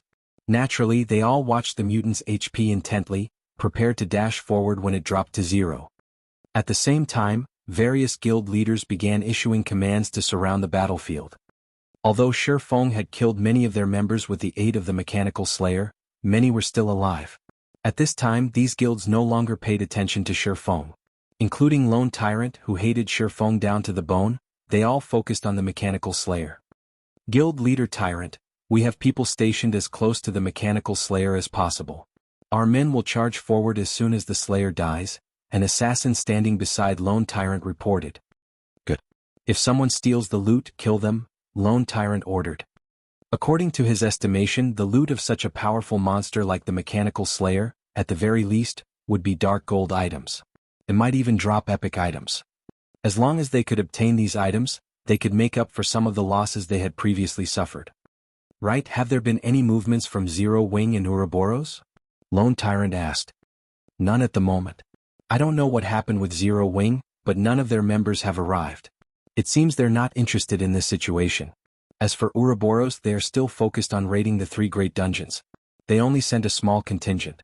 On the other hand, Emperor's Light and Assassin's Alliance have sent quite a few members, the assassin reported. He then added, if we had not lost so many members because of Black Flame, we could have contended with these guilds evenly. Ah! Gentle Snow, in your eagerness to conquer the 3 great dungeons, you have missed out on the chance to conquer the 3 great dungeons. Pass down my command.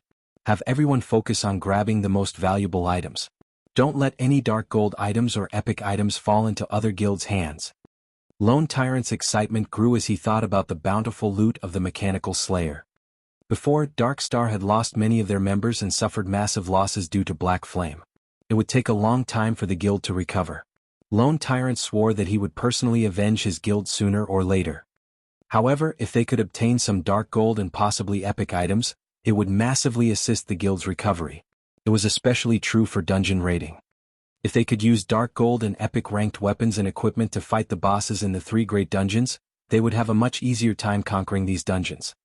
By the time they obtained the first clear of the 3 great dungeons, Dark Star would take its place in the public eye once more, restoring its past glory.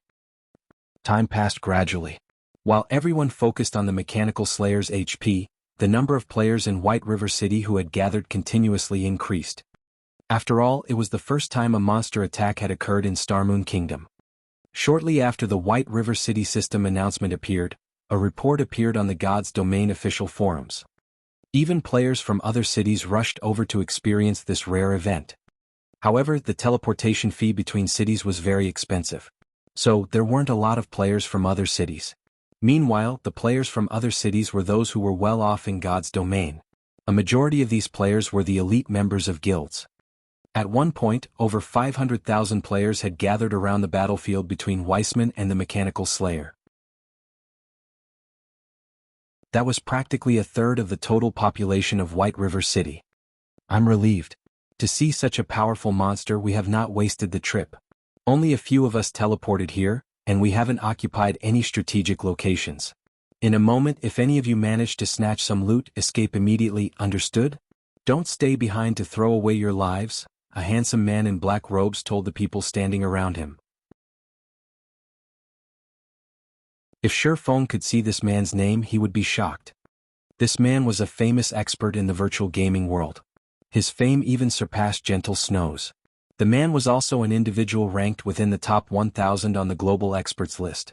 This man was Red Feather, and he was one of the elders of the first-rate guild, Star Alliance.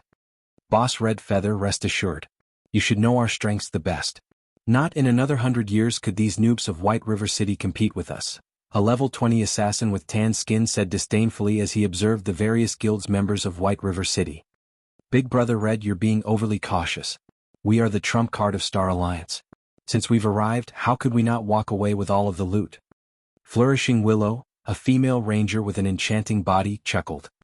You guys, Red Feather helplessly shook his head, his companion's confident words. There are still plenty of experts in White River City.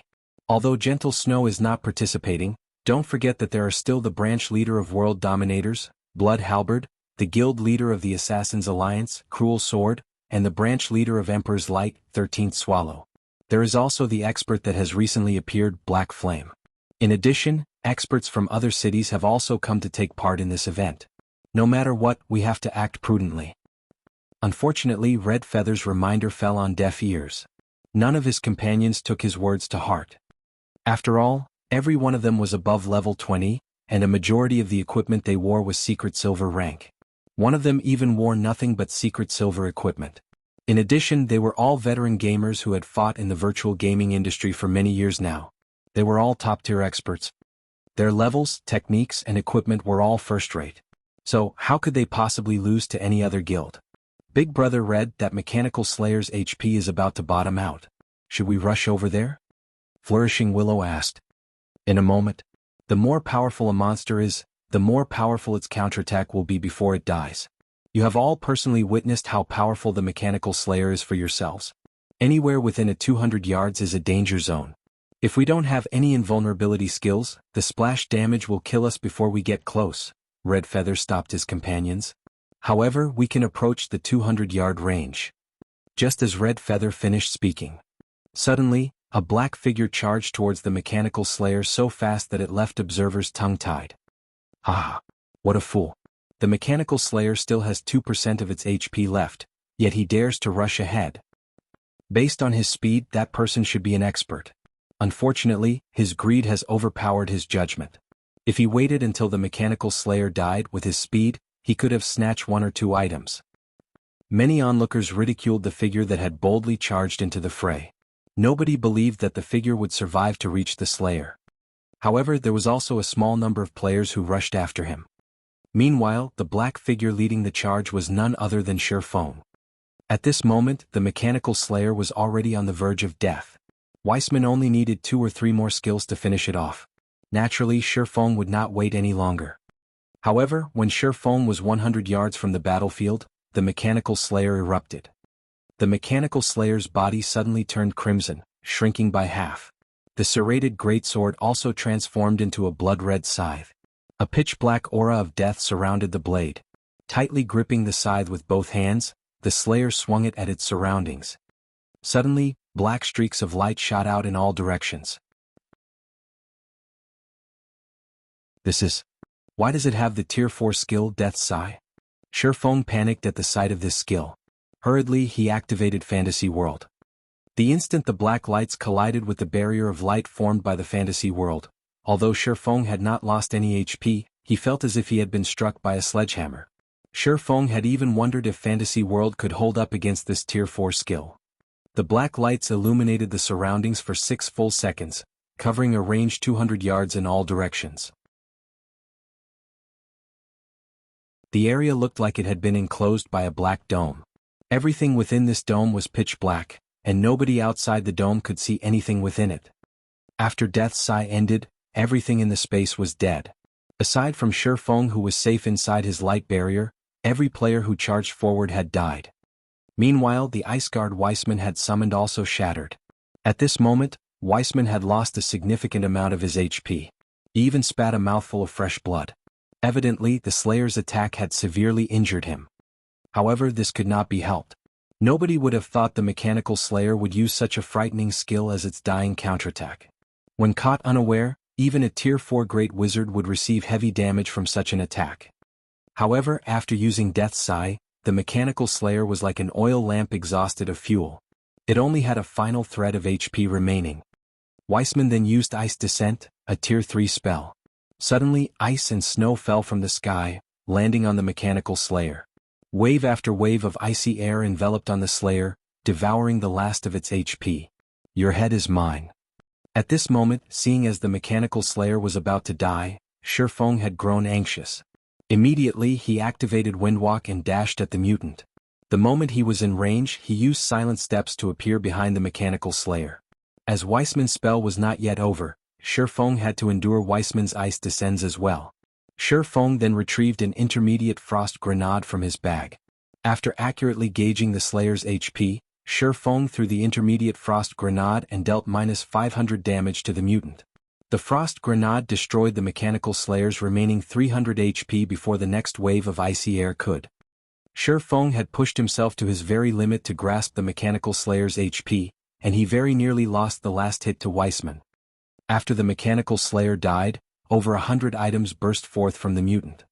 Meanwhile, Shifeng also received a series of system notifications. Before Shifeng could check the notifications, his experience bar started to soar. In just a moment, Shifeng's level 24 experience bar filled before breaking through to level 25. Even after reaching level 25, Shifeng's experience bar did not stop. Level 26. Level 27. Level 28. Level 29. Golden light continuously flashed over Shifeng's body, only gradually fading after Shifeng reached level 34. In the end, Shifeng rose to 74% of level 34. Shifeng had leveled up 10 times consecutively. The EXP he had obtained had completely surpassed his imagination. Even in his previous life, never once had he managed to level up 10 times in a row. It was clear how bountiful the EXP provided by the mechanical Slayer was. If he had obtained 100% of it, he would have leveled up further.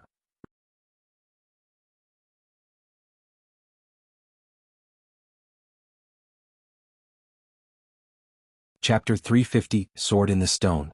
Before Shifeng could celebrate his success of stealing the last hit, he felt deep-seated malice directed at him from all directions. Although Shifeng was wearing the black cloak, and nobody had yet recognized Shifeng, the system notification that appeared after the mechanical Slayer died had betrayed Shifeng. Starmoon Kingdom System Announcement. Congratulations to Black Flame for being the first player to kill a mutant. Rewarding 50 reputation points in Starmoon Kingdom, 30 free mastery points and 30 gold coins. White River City System Announcement. Player Black Flame has killed the mechanical Slayer that invaded White River City. Rewarding 50 reputation points in White River City, 10,000 merit points in Starmoon Kingdom and 20 gold coins.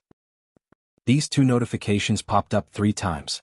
After reading these notifications, even a fool could tell that the cloaked figure covered in a golden glow was none other than Zero Wings Guild leader, Black Flame. Now, not only Shifeng had obtained a wealth of EXP by killing the mechanical Slayer, but he also received a bountiful reward from the system. How could others not be envious? Sure enough, his reputation is well deserved. He actually stole the last hit while Weissman and the mechanical Slayer fought. After watching Shifeng's previous performance, Red Feather could not help but compare himself to Shifeng. Suddenly, Red Feather discovered that, regarding timing, he was inferior. Black Flame is quite good. However, at the end of the day, he still can't make it onto the Secret Pavilion's experts list. How powerful could he possibly be? On the other hand, Big Brother Red Feather is an expert ranked within the top 900 on the experts list. Flourishing Willow giggled, smiling faintly. The secret pavilion's experts list contained the names of 1008 great experts in God's domain, and it was extremely hard to place on that list. After all, there were too many players in God's domain. Moreover, that number continued to increase. Hence, even if it were the 1008th ranked player on the experts list, that expert would be a monster-like existence. In the virtual gaming world, players took pride in ranking on the experts list. Not only was it a symbol of strength, but it was also a symbol of honor. Since Red Feather ranked in the top 900, it sufficed to say that he was very powerful. On the other hand, Black Flame's absence from the experts list showed that the secret pavilion judged him as inferior to Red Feather. However, Shifeng did not care what others thought about him. Without hesitation, he started picking up the items the Mechanical Slayer had dropped. After the Mechanical Slayer died, over 100 items had scattered around its body. Needless to say, everyone present knew that if one could take all of these items for themselves, it would massively assist Guild's development. Seeing as the Mechanical Slayer had been such a powerful monster, even the worst items it dropped should be fine gold rank. At this stage of the game, fine gold ranked weapons and equipment were extremely rare. With over 100 weapons and equipment of such quality, they could either fully arm a 20-man team, qualitative improve a 50-man team, or significantly upgrade a 100-man team. Damn. All of you go. Those drops are mine. Lone Tyrant shouted in rage. Clenching his fists, Lone Tyrant's eyes resembled a poisonous snake's as he glared at Shifeng. The Dark Star members who had been on standby all this time charged forward. Naturally, the players from other guilds did not lag behind. They all simultaneously dashed towards the dropped items. Of course, Shifeng would not let anyone have any of the drops. However, due to time constraints, he could only take a limited number before the tide of players crashed down on him. 5 pieces.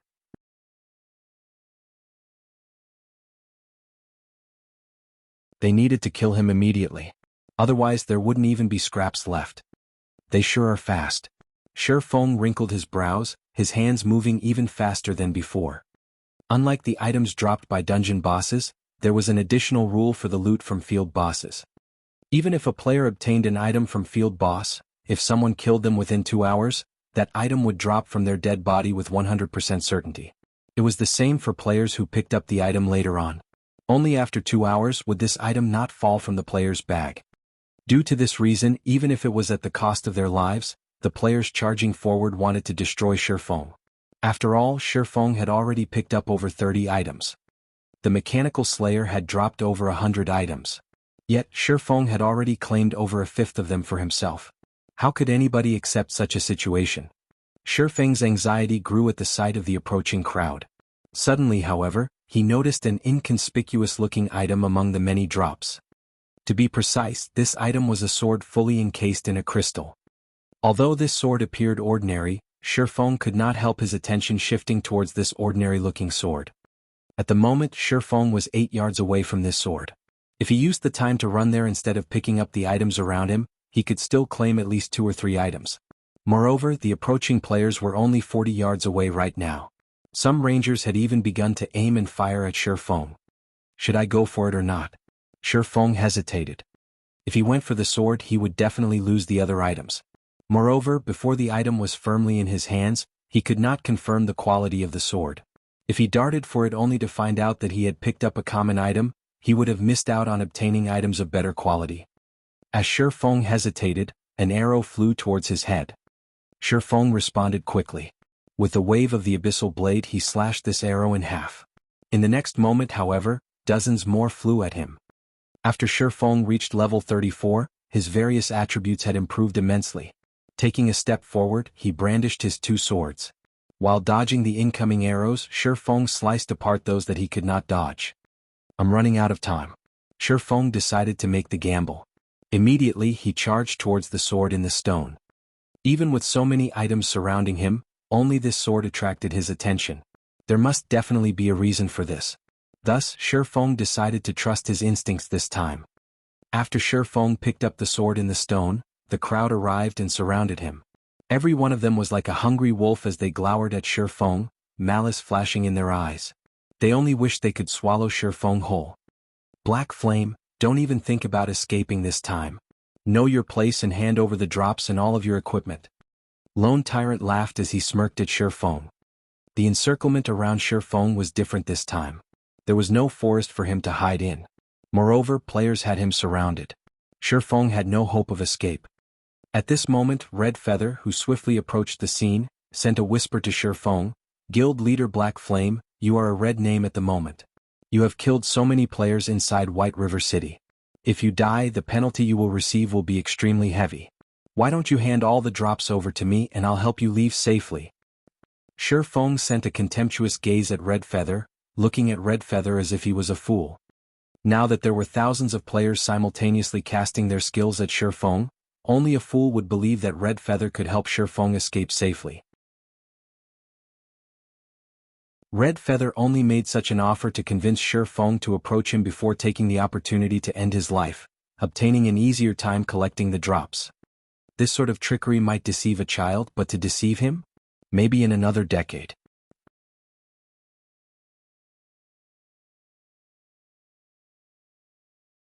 Chapter 351 Original Sin. He didn't fall for the bait? Red Feather was slightly surprised when he saw Shifeng's contemptuous gaze. Indeed, he had planned to trick Shifeng all along. After Shifeng approached him, he would kill Shifeng, gaining easier access to the dropped items. When people were desperate, they would grasp at even the tiniest bit of hope. This was a basic human instinct, and Red Feather had sought to take advantage of this. For many, even if they knew they were being cheated, they would still choose the risk. However, what about Shifeng? Currently, tens of thousands of players surrounded Shifeng in all directions. Even a fly could not escape. Simply put, Shifeng had zero hope of escaping alive. Faced with such overwhelming numbers, any normal person would have long since broken down from the pressure.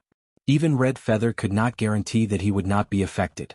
No ordinary person could endure the condemnation of thousands, not to mention the murderous gazes of tens of thousands. Yet even in such a situation, Shifeng seemed unaffected in the slightest. Shifeng even had the spare time to send him a contemptuous gaze. Red Feather started to wonder whether or not Shifeng was a human. Shifeng could actually maintain such calm. However, even if you don't take my bait, you still won't escape. Although Red Feather felt somewhat disappointed, his intention to kill Shifeng had not changed.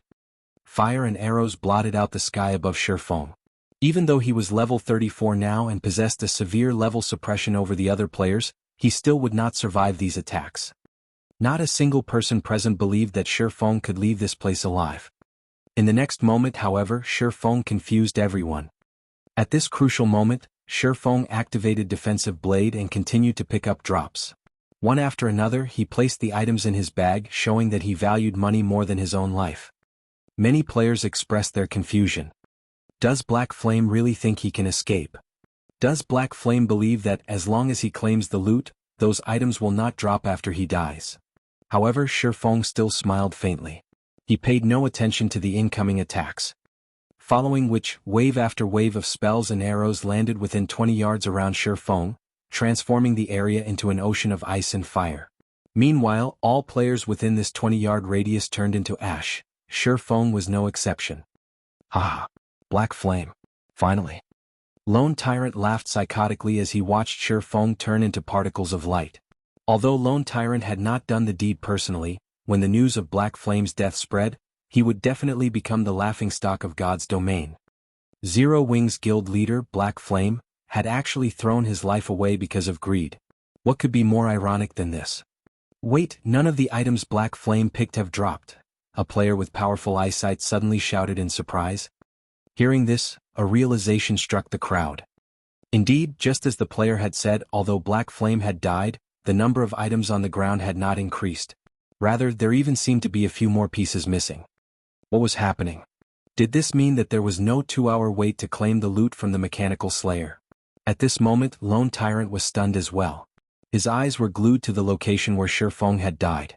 However, no matter how hard he racked his mind, he could not figure out what had happened. Even if there really was no 2-hour waiting time for the dropped items, as a red name, Black Flame should have at least dropped a few pieces of the equipment he wore upon death. Yet he had not dropped a single item after he died.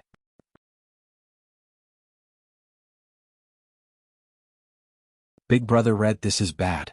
If the items don't drop from a player's inventory, it will be far more difficult to steal them. Flourishing Willow panicked. Since that is the case, we'll grab as many as we can. Let's go. Originally they had prepared their path of retreat. However, he never would have expected that the drops from the mechanical slayer would play such a trick on them, destroying his plans. As for whether Shifeng had actually died or not, Red Feather had no doubts. Thousands of attacks had bombarded the area, and any stealth effects would have been useless. Moreover, even in the very end he had not seen Shifeng activate any skills. Brothers, attack. Don't let the powerful guilds take the drops. As long as we put the drops into our bags, the items will be ours. Originally, the independent players had only intended to observe. They had no plans to compete for the loot. After all, without a guild protecting them, the moment they picked up an item would be the moment they lost their lives. At that time, not only would they lose the items they picked up, but they would also lose their own equipment and levels. Only a lunatic would try their luck. However, the situation had changed. Black Flame had picked up so many items as everyone watched, yet after he died, not a single item that he had picked up had dropped. This showed that the Slayer's loot would belong to whoever picked them up. Previously, none of the independent players saw any chances or hope of obtaining an item for themselves. Now that there was a glimmer of hope of obtaining a fine gold or even dark gold item, why wouldn't they be excited? Suddenly, the tens of thousands of players went into a frenzy. They frantically launched spells and attacks towards the dropped items, barring anyone from claiming the loot. Unknowingly, the largest war in the entire Star Moon Kingdom, no, in the entire God's domain, had begun in White River City. The battle was a complete mess. Even great experts could not play much of a role in a war involving tens of thousands of players. They might even find it difficult to survive. Big Brother Shadow Sword, should we try for some of the drops as well? We might grab ourselves a dark gold item. If we're lucky, we might even get an epic item. If we do, we won't have to worry about futures anymore, Turtledove said in excitement. Currently, she stood on a rooftop far from the battlefield. A war of this magnitude would shock anyone. They would find themselves wanting to join the battle and display their skills and obtain some treasures while they're at it. Alright, we'll try out luck. As a person who pursued combat techniques, Shadow Sword would certainly not miss out on this golden opportunity. Although Shifeng had warned them not to involve themselves, Shadow Sword had to agree with Turtledove's suggestion. If they could be like Shifeng, grabbing 30 to 40 items for themselves, even if they died, it would be an admirable death. After all, facing the attacks of tens of thousands of players, even the top-ranking expert on the Secret Pavilion's experts list, the undefeated god, could not possibly survive. For your own good, I advise you not to go. Even if you snatch an item, you won't get anything after you die. At this moment, a calm and indifferent voice reached Turtledove and Shadow Sword's ears. When the two heard this voice and promptly turned their heads towards the source, shock immediately appearing on their faces. How did you resurrect? Turtledove gaped at Shifeng with disbelief. Currently, Shifeng still wore his black cloak, a calm expression on his face. Resurrect? I never died, so why would I need to resurrect? Shifeng chuckled. Making one-way trips was not brave but stupid.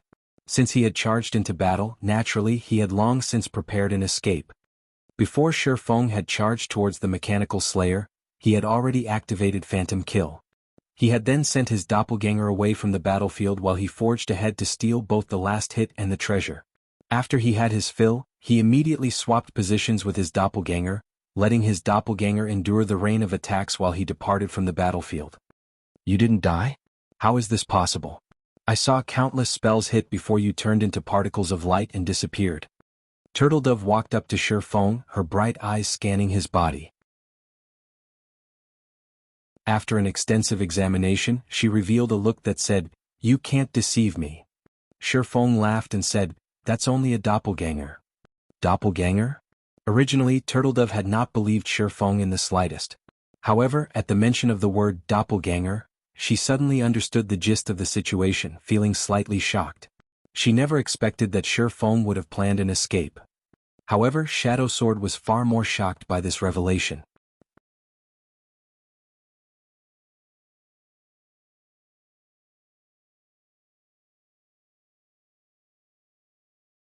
Chapter 352, One-Hit Asura, 1.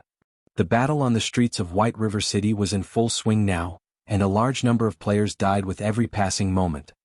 Surprisingly, however, even with such a massive war going on in the middle of White River City, none of the city guards had come forth to stop the players from killing each other. The guards had only sealed off the neighborhood around the teleportation hall where the battle took place. As long as a battle between players remained in this area, the guards would not pay it any mind. They would silently stand aside with spears in hand. Meanwhile, the players in question had already gone completely crazy over the loot of the mechanical slayer. None of them even noticed Shi Feng, who currently sat on top of a building at a distance.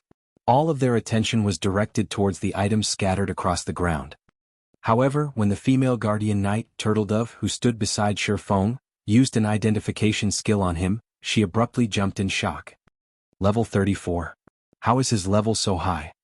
Currently, a majority of the players in God's domain had yet to reach level 20, yet Shi Feng was level 34. The sight of Shi Feng's level of 34 was enough to cause any player to despair. In God's domain, the suppression of 5 levels was detrimental, let alone a suppression of over 10 levels. However, Turtledove had quickly discovered Shi Feng's level falling by 1. She was confused. Shi Feng had obviously not died, yet his level had fallen. Turtledove did not know that at this moment, Shi Feng had assigned a large amount of EXP to the 7 great skills of the 7 Luminaries ring. The amount of EXP that Shi Feng possessed at level 34 was extremely abundant, and with the EXP of a single level, he had managed to upgrade all of the 7 great skills of the 7 Luminaries ring to level 3. Aura of Earth. Level 3, requires 6 million EXP to upgrade to level 4. Defense increased by 40%. Damage taken reduced by 25%. Activatable skill dash. Absolute defense. Provides immunity to 12 attacks. Cooldown, 1 minute 20 seconds. Aura of Water. Level 3, requires 6 million EXP to upgrade to level 4. Received healing increased by 40%. Cast consumption reduced by 20%. Activatable skill dash. Life Bloom. Heals selected target for 15% HP every second for 30 seconds. Cooldown, 1 minute 30 seconds. Aura of Wind. Level 3, requires 6 million EXP to upgrade to level 4. Movement speed increased by 30%. Attack speed increased by 30%. Agility increased by 20%. Activatable skill dash. Wind Rider. Enables temporary flight and movement speed increase of 120% for 15 seconds. Cooldown, 2 minutes. Aura of Fire. Level 3, requires 6 million EXP to upgrade to level 4. Defense increased by 35%. Target's defense reduced by 30%. Activatable skill dash. Firestorm. Inflicts 600% damage within a range of 15 by 15 yards for 5 seconds. Cooldown, 5 minutes. Aura of Time. Level 3, requires 10 million EXP to upgrade to level 4. Cooldown of all skills reduced by 25%. Enemies within a 100-yard radius will have their movement speed and attack speed reduced by 25%, and cooldown of skills increased by 30%. Activatable skill dash. Absolute Time. Prevents enemies within a radius of 60 yards from using any skills or tools for 20 seconds. Cooldown, 2 minutes 30 seconds. Aura of Illusion. Level 3, requires 10 million EXP to upgrade to level 4. All attributes increased by 25%. Enemies within a 100-yard radius will have all their attributes reduced by 30%. Activatable skill dash. Fantasy World. Immunity to all magic damage and 15% of magic damage received will be converted to healing to recover players' HP for 15 seconds. Cooldown, 3 minutes. Aura of Space. Level 3, requires 10 million EXP to upgrade to level 4. Immunity to all control and restricting effects. Activatable skill dash. Space Movement. Instantly move to any location within a radius of 360,000 yards. Cooldown, 8 minutes. As expected, the EXP required becomes increasingly abundant at the further levels. However, the skills have indeed significantly improved. I wonder how far I can upgrade them to if I dump in all the EXP I have? Once again, Shi Feng started assigning EXP to the 7 Luminaries ring. This time, Shi Feng had upgraded all of the skills to level 5, reducing his level to 26. Aura of Earth. Level 5, requires 12 million EXP to upgrade to level 6. Defense increased by 45%. Damage taken reduced by 35%. Activatable skill dash. Absolute Defense. Provides immunity to 16 attacks. Cooldown, 1 minute 20 seconds. Aura of Water. Level 5, requires 12 million EXP to upgrade to level 6. Received healing increased by 60%. Cast consumption reduced by 30%. Activatable skill dash. Life Bloom, heals selected target for 20% HP every second for 40 seconds. Cooldown, 1 minute 30 seconds. Aura of Wind. Level 5, requires 12 million EXP to upgrade to level 6. Movement speed increased by 40%. Attack speed increased by 40%. Agility increased by 30%. Activatable skill dash. Wind Rider. Enables temporary flight and movement speed increase of 150% for 20 seconds. Cooldown, 2 minutes. Aura of Fire. Level 5, requires 12 million EXP to upgrade to level 6. Defense increased by 40%. Target's defense reduced by 40%. Activatable skill dash. Firestorm. Inflicts 800% damage within a range of 25 by 25 yards for 5 seconds. Cooldown, 5 minutes. Aura of Time. Level 5, requires 20 million EXP to upgrade to level 6. Cooldown of all skills reduced by 30%. Enemies within a 150-yard radius will have their movement speed and attack speed reduced by 30%, and cooldown of skills increased by 40%. Activatable skill dash. Absolute Time. Prevents enemies within a radius of 75 yards from using any skills or tools for 24 seconds. Cooldown, 2 minutes 30 seconds. Aura of Illusion. Level 5, requires 20 million EXP to upgrade to level 6. All attributes increased by 30%.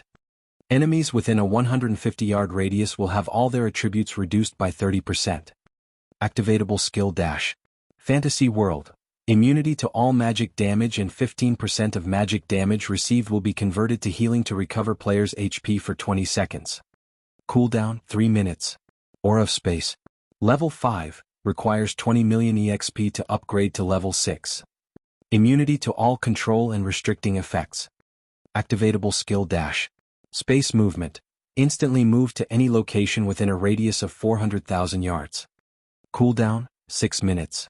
After Shifeng examined the attributes of the level 5-7 Luminaries ring, his calm heart inadvertently grew excited. In the legends, the 7 Luminaries ring was said to be a godly relic. Even if it were just an epic ranked replica of the item, its strength far surpassed any player's imagination. Currently, the 7 Luminaries ring replica Shifeng possessed was only level 5. Looking at the replica's current attributes, Shifeng had even wondered if this 7 Luminaries ring replica could rival the strength in actual legendary item. However, if Shifeng wanted to continue upgrading the 7 Luminaries ring, he would need a horrifying amount of EXP. In his current position, it was simply impossible to upgrade the ring to level 6. Next, I need to work on the Shurkill skill, Flame Burst. Shifeng called up the skill interface and began to upgrade Flame Burst. Back in the Flame God's cave, Shifeng had upgraded the skill to level 5. Flame Burst.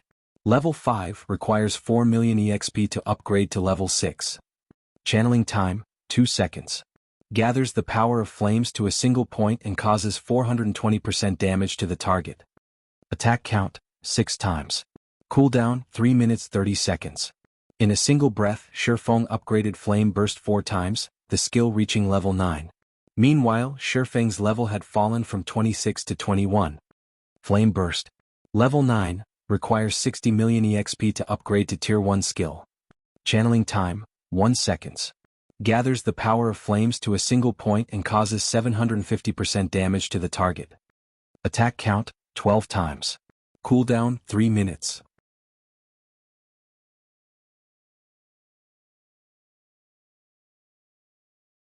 Chapter 353, One Hit Asura, 2. I never really have enough EXP. However, I can only leave it for now.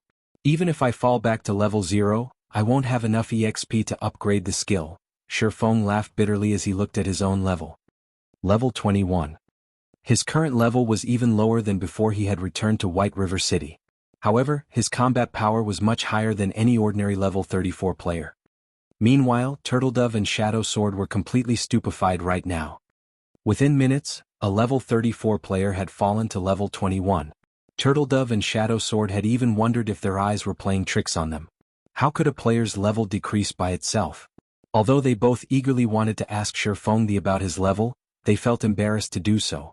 After all, they had yet to join Zero Wing officially. As the leader of a guild, how could they presume to ask for Shifeng's secrets? Although Shifeng could discern the doubts filling the minds of the two minds beside him, he did not bother to explain himself. This was his secret. If the matter of the 7 luminaries' ring were revealed, a calamity would definitely befall him in the future. At this moment, Shifeng received another system notification. System: Guild Crusade quest completed. Zero Wing's popularity increased by 30,000 points. System: Congratulations player for completing a Guild Crusade quest. Rewarding 70 White River City reputation points and 5 million EXP.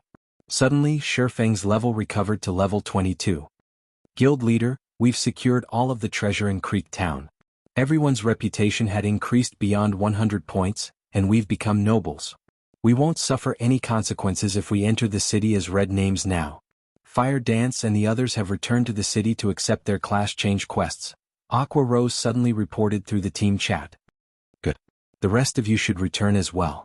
While you're at it, summon all members of Zero Wing to the teleportation hall, Shifeng said, smiling faintly as he watched the current stalemate on the battlefield. Today was destined to be an extraordinary night. It was also the night when Zero Wing would fully emerge from the shadows. I understand. We'll hurry over immediately, Aqua Rose answered without hesitation before disconnecting the call. At this point, Aqua Rose no longer doubted Shifeng's decisions. After the call ended, Shifeng remained sitting on the rooftop, quietly observing the intense battle below. After another hour had passed, the number of players still alive on the battlefield had dwindled down from the initial 500,000 to less than 100,000. The brutality of the war far exceeded everyone's imaginations. Throughout this period, other players would slaughter anyone who dared approach the loot from the Mechanical Slayer regardless of who they were. Even when a guild had sent hundreds of members charging forward, the result was the same.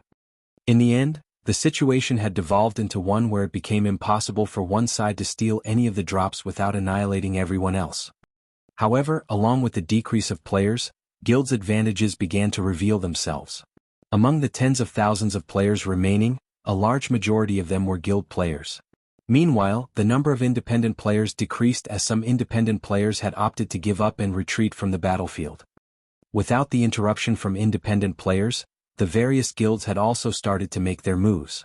Gradually, one guild after another charged towards the unclaimed loot. However, how could the other guilds willingly sit by and watch as other guilds obtained the drops of the Mechanical Slayer? Hence, the guilds present split their members into 2 groups, one to hinder the other guilds and one to seize the items. As a result, the various guilds initiated another intense battle with each other. These items all belong to Dark Star. Do you think small guilds like you are worthy of fighting us? Lone Tyrant swung his shield, slamming it into a swordsman from a small guild and sending him flying. He then bellowed, "Assassins, go for the items.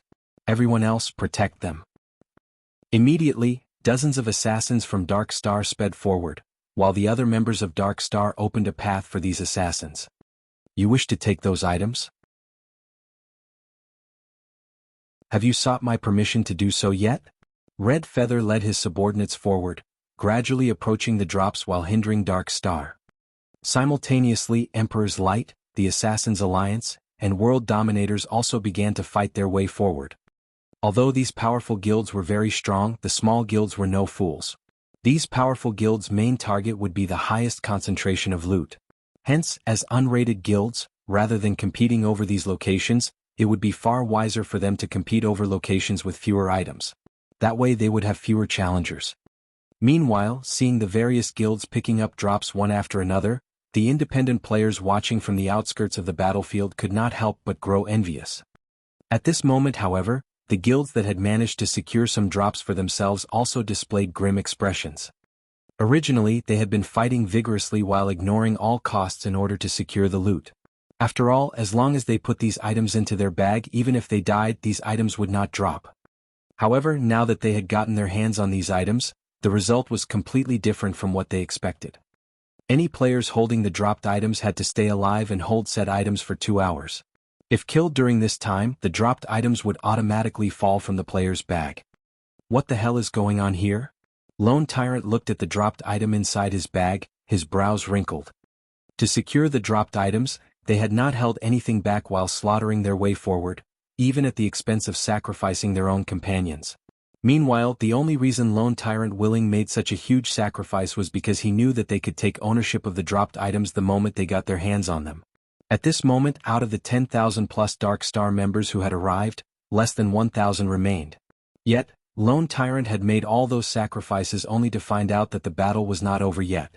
The dropped items they had obtained could switch ownership at any given moment. At this moment, all those who managed to obtain a dropped item felt their blood rush to their heads. Due to this sudden change, another change also swept through the battlefield. The various guilds immediately started relocating their members who had managed to obtain a drop. Simultaneously, they had also sent more people to kill the members of other guilds who held items. Suddenly, the battlefield became even more fierce than before. At this point, the more members a guild possessed, the greater the advantage it had. Meanwhile, as the guild with the most members remaining at this moment, Dark Star was also the guild that had looted the most items. Very quickly, Dark Star looted another dozen or so items. In addition to the ones they had previously obtained, the number of dropped items now in Dark Star's possession totaled 24. At this moment, aside from Shifeng, Dark Star had the largest harvest. Just as the escort Lone Tyrant personally led was about to enter White River City's safe zone. Suddenly, a black figure appeared before Lone Tyrant. Black Flame, should I commend you for your bravery or stupidity? Despite managing to escape rather than going into hiding with the items you obtained, you actually dare appear before me once again. Very well. Today I will finish you off. As for the items in your possession, they will all belong to Dark Star. Lone Tyrant recognized Shifeng almost instantly. With a sneer, he waved his hand. Over 100 melee players surrounded Shifeng, while the mages at the rear line started chanting their spells. The healers also began to back off. This time, however, they stood sparsely apart from each other.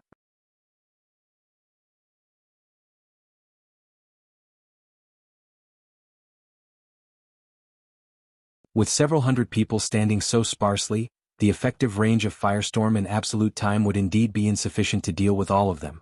Without the silencing field as the battle drew on, he would have no choice but to escape. However, circumstances had changed. Looking at the hundreds of level 16 and level 17 melee players charging at him from all directions, Shifeng activated Absolute Time.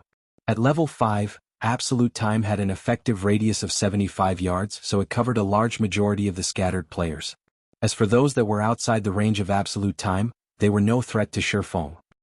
Following which, Shifeng switched out the Aura of Time for the Aura of Fire on the 7 Luminaries ring, increasing his damage dealt by 40%, while reducing his target's defense by 40%. However, Shifeng was not done yet. Shifeng then activated the additional skill of Purgatory's Shadow, Purgatory Power, increasing his attack speed by 100% and damage by 30% for 15 seconds. Immediately after, Shifeng used Windwalk and advanced, abruptly charging towards the members of Dark Star. Shifeng's first target was a level 17 Shield Warrior. Raising the Abyssal Blade, Shifeng lightly slashed at the Shield Warrior. The silvery gray Abyssal Blade transformed into a streak of silvery gray light. Before the Shield Warrior could lift his shield against Shifeng's attack, a deep slash appeared on his mysterious iron-ranked breastplate. A critical damage of -3,216 appeared above the Shield Warrior's head. Following which, this level 17 Shield Warrior, which possessed slightly more than 2,600 HP, died. Before this Shield Warrior's body hit the ground, Shifeng had already arrived in front of a Berserker. Similarly, Shifeng struck once before leaving behind an afterimage and charging towards the next swordsman. From an outsider's point of view, they could only see a dark shadow passing by the members of Dark Star. Then, for reasons unknown, those Dark Star members suddenly fell to the ground, their HP bars completely depleted. Meanwhile, this dark shadow was so fast that it only took around 6 seconds to move through every single member of Dark Star. By the time this shadow stopped moving, the several hundred Dark Star members had become corpses. Only silence and hundreds of dropped items accompanied these corpses. The players watching this scene play out from afar were completely stupefied. This was too horrifying. Are you a ghost or a human? Lone Tyrant gaped at the hundreds of dead Dark Star elites in front of him in disbelief. Before he could make sense of what was happening, all of his companions had died. The word fear, was no longer sufficient to describe what Lone Tyrant currently felt. "What do you think?" Shifeng said, smiling faintly as he shifted his gaze to Lone Tyrant. Lone Tyrant's heart jumped when he saw the ridiculing smile on Shifeng's face. At this moment he no longer thought of retaliating. He even doubted that the person before him was Black Flame, but an evil Rakshasa of God's domain instead. Otherwise, how could he possibly explain the unbelievable sight before him? How was it even possible for a player to be so powerful? At this moment, escape was Lone Tyrant's only hope.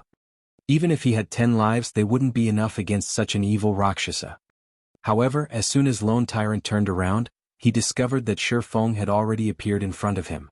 Immediately after, he saw the abyssal blade in Shifeng's hand give off a dazzling light.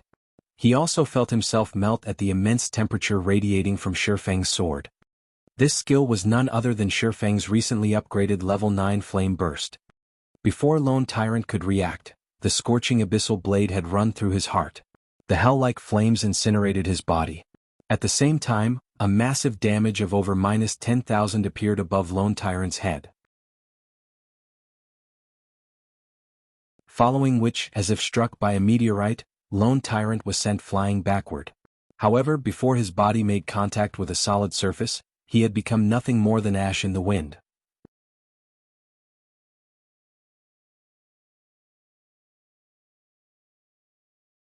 Chapter 354, Hunter and Prey. After killing Lone Tyrant, Shifeng turned to face the remaining Dark Star members behind him. At this point, Shifeng had thoroughly frightened these players. He only required 1 strike per person, 100 strikes to bring about annihilation. In the blink of an eye, hundreds of players had died just like that. Moreover, even their guild leader, Lone Tyrant, could not withstand a single hit before the evil Rakshasa burned him to ash. The remaining Dark Star members felt a chill crawl down their spines when Shifeng glanced at them. Their limbs felt like lead, incomparably heavy. At this moment, none of them had any courage to continue fighting. Meanwhile, many players watching from afar immediately uploaded the videos they had recorded to the official forums, creating a huge sensation. As a result, the name Black Flame became even more popular than before. Run. No one knew who had shouted this single word. However, all of the remaining Dark Star members expressed their unanimous agreement as they scattered and ran in all directions. With hundreds of players running away from him in all directions, even Shifeng, as fast as he was, could not possibly kill all of them. Hence, Shifeng decided to target the 9 assassins and rangers who were being protected by a group of their companions. These players bore the dropped items from the Mechanical Slayer. Shifeng might be able to ignore killing everyone else, but he could not ignore these 9. Damn. Why is my luck so rotten? One of the escaping assassins paled with fright when he saw Shifeng dart towards his group. Seeing as escape was no longer an option, the assassin spun around and prepared for a desperate battle. Face me if you can. However, by the time this assassin turned to face Shifeng, the blazing abyssal blade had already penetrated his chest. The assassin's HP quickly bottomed out, and 3 items dropped from his lifeless body. Among them, 2 were items dropped by the Mechanical Slayer. Shifeng immediately grabbed the loot from the Mechanical Slayer and tossed them into his bag. He then charged towards his next target. By the time everyone from Dark Star had run out of absolute time's effective radius, Shifeng had killed 6 people in quick succession, obtaining a total of 15 dropped items. As for the remaining 3, they had escaped. Not a bad harvest, Shifeng smiled satisfactorily as he looked at the new additions to his bag. Including these 15 items, he had obtained a total of 52 dropped items. That was practically half of the Mechanical Slayer's drops. Just as Shifeng prepared to leave, he suddenly discovered the players from other guilds all barreling towards him. Meanwhile, every one of these players wore greedy expressions, and they all thought of Shifeng as a fat sheep. If Shifeng had only taken a handful of the loot, they would not have dared strike at Shifeng even if someone put a gun to their heads. However, the number of dropped items Shifeng obtained was simply too shocking. Hence, their greed had overtaken their fear. Although the strength Shifeng displayed defied all reason, everyone had the courage to charge at Shifeng because they knew that his explosive strength could only last for a short time. Moreover, large-scale silencing skills like the one Shifeng used would definitely have a very long cooldown. Knowing that the situation had become unfavorable, Shifeng immediately turned and ran. He had only recently used absolute time, so the skill was still on cooldown at that moment. Without the skill, he stood absolutely no chance against thousands of players. Boss Red Feather Black Flame is trying to flee. It will be difficult to deal with him if we allow him to escape into White River City's safe zone. Should we use that item now? A Cursemancer asked.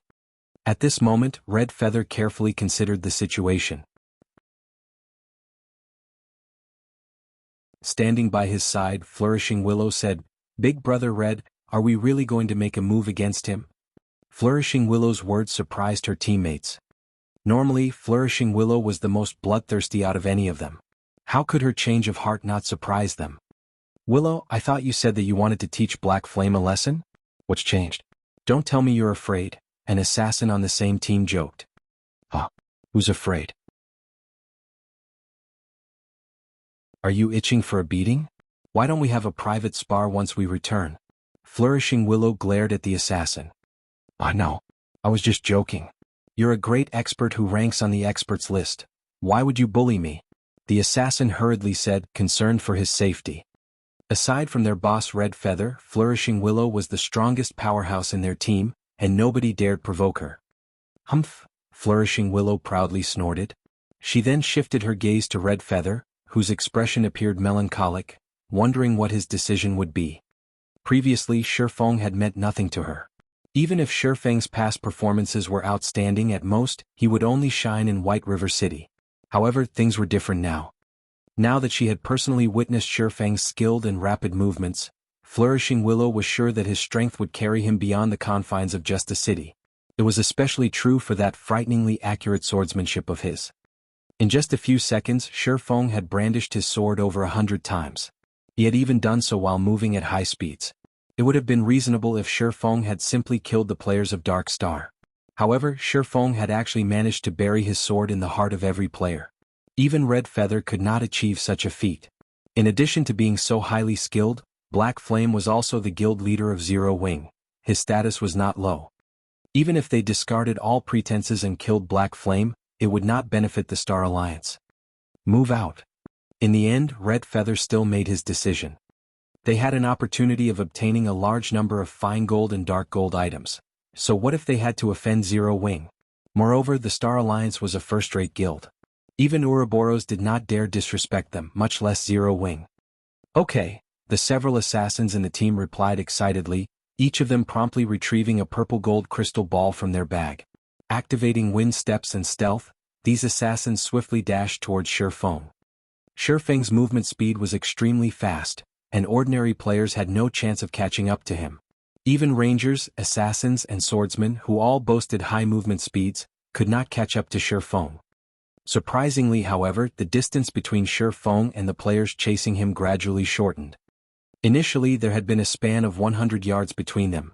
Now there were only 30 yards. If the distance shortened by just another step, the shield warriors and berserkers could use charge to pin down Shifeng. However, no matter how hard the warriors tried, none of them could reduce this distance of 30 yards any further. It drove them all mad. "That sure is a lot of people." Shifeng turned to look at the crowd chasing him, his lips curling upwards. At this moment, none of the players pursuing Shifeng had discovered that, instead of moving closer to White River City's safe zone, they were actually moving farther from it. Soon, Shifeng would reach the entrance of the teleportation hall. Crap. He's trying to escape through the teleportation array. The crowd started growing anxious. If they allowed Shifeng to teleport from White River City, it would be extremely difficult for them to catch him. "Look, there seems to be a group of people coming out from the teleportation hall. Hey, help us stop that person. That person has dark gold ranked treasures on him. Those treasures will fall off his body as long as we kill him." Seeing that the group walking out of the teleportation hall consisted of over 100 players, the crowd's hopes rekindled. They tried thinking of how they could convince that group of players to hinder Shifeng's escape. As long as those players could pin him down for a moment, they could surround him once more. When the players emerging from the teleportation hall heard these words, they immediately took action. Without hesitation, they blocked off the entrance of the teleportation hall. Seeing this, the crowd celebrated. "Wait, why do those people look somewhat familiar? Aren't the two great beauties standing at the front Zero Wings Fire Dance and Aqua Rose? Why would they be here?" As the distance between them and the teleportation hall shortened, the crowd could gradually see more details of those hundreds of players. Suddenly they realized that something was wrong. The gaze Aqua Rose and the others shot them was the same gazes that they had used to look at Shifeng. It was neither a gaze of ridicule or laughter. Rather, it was the predatory gaze a hunter used while watching prey.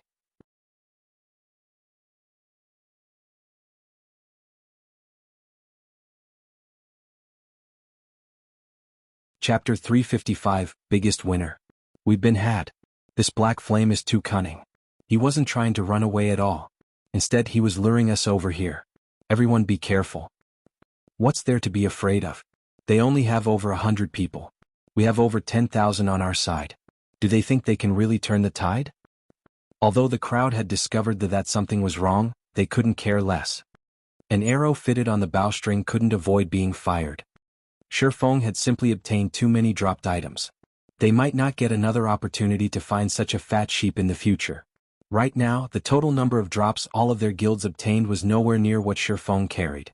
Hence, they would not hesitate even if they had to start a war with these hundreds of players from Zero Wing. Ah, excellent. We could only play the role of side characters back in Creek Town. Now I can finally exercise my hands. Blackie said joyfully as he watched the incoming crowd. Blackie, don't kill too many. Let the others get some practice as well. It isn't very often we get to participate in such a large-scale battle. Fire Dance smiled faintly as she unsheathed her daggers and entered stealth. Black and Fire Dance's excitement left their teammates speechless. In Zero Wing, it was common knowledge that Blackie and Fire Dance were the two gods of slaughter in the guild. In the previous war involving 4 of the top 6 guilds of White River City, if Blackie had not wielded large-scale magic such as the Stars of Light, Fire Dance's total number of kills would have definitely surpassed his. Everyone be careful. Since these people have survived until now, they should have some strength. Aqua Rose simply ignored Blackie's and Fire Dance's actions. The attack power the two of them possessed was simply not something others could replicate. Big Sis Aqua, don't worry. Now that we have upgraded our equipment, this is a perfect chance to see how much we have improved. The others started laughing. After the death of the Mechanical Slayer, the magic barrier protecting the treasures of the Blood Hand Association also disappeared. The Blood Hand Association's treasures were a great eye-opener for everyone. In total, they claimed several hundred mysterious iron items. There were also plenty of secret silver and fine gold-ranked weapons and equipment. After distributing and equipping these items, everyone's equipment standard had significantly improved. Now, although their opponents numbered over 10,000, they possessed the advantage of levels and equipment. They also occupied a strategic location. After all, the teleportation hall could only hold so many people at a single time. It was not possible for all of the incoming players to squeeze into the hall simultaneously. In other words, despite the overwhelming odds, they were not without a chance for victory. At this moment, Shifeng stopped right before the entrance of the teleportation hall. He then turned to face the various guilds charging at him. On one side there were over 10,000 players while on the other there were 100 or so players. The difference in numbers was over 100 times. However, the various guilds abruptly stopped when the distance between them and Shifeng shortened to 50 yards. Black Flame, don't think that you are invincible just because you now have backup. If you hand over the loot, we will consider sparing your life. Otherwise, today will be the day that your legend comes to an end. Hand over the drops and we'll spare you your life.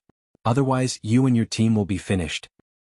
The guild leaders of the various guilds glared at Shifeng with crazed eyes. They wanted nothing more than to murder Shifeng right now. Previously, the massacre the Mechanical Slayer carried out under Shifeng's lead severely wounded their guilds.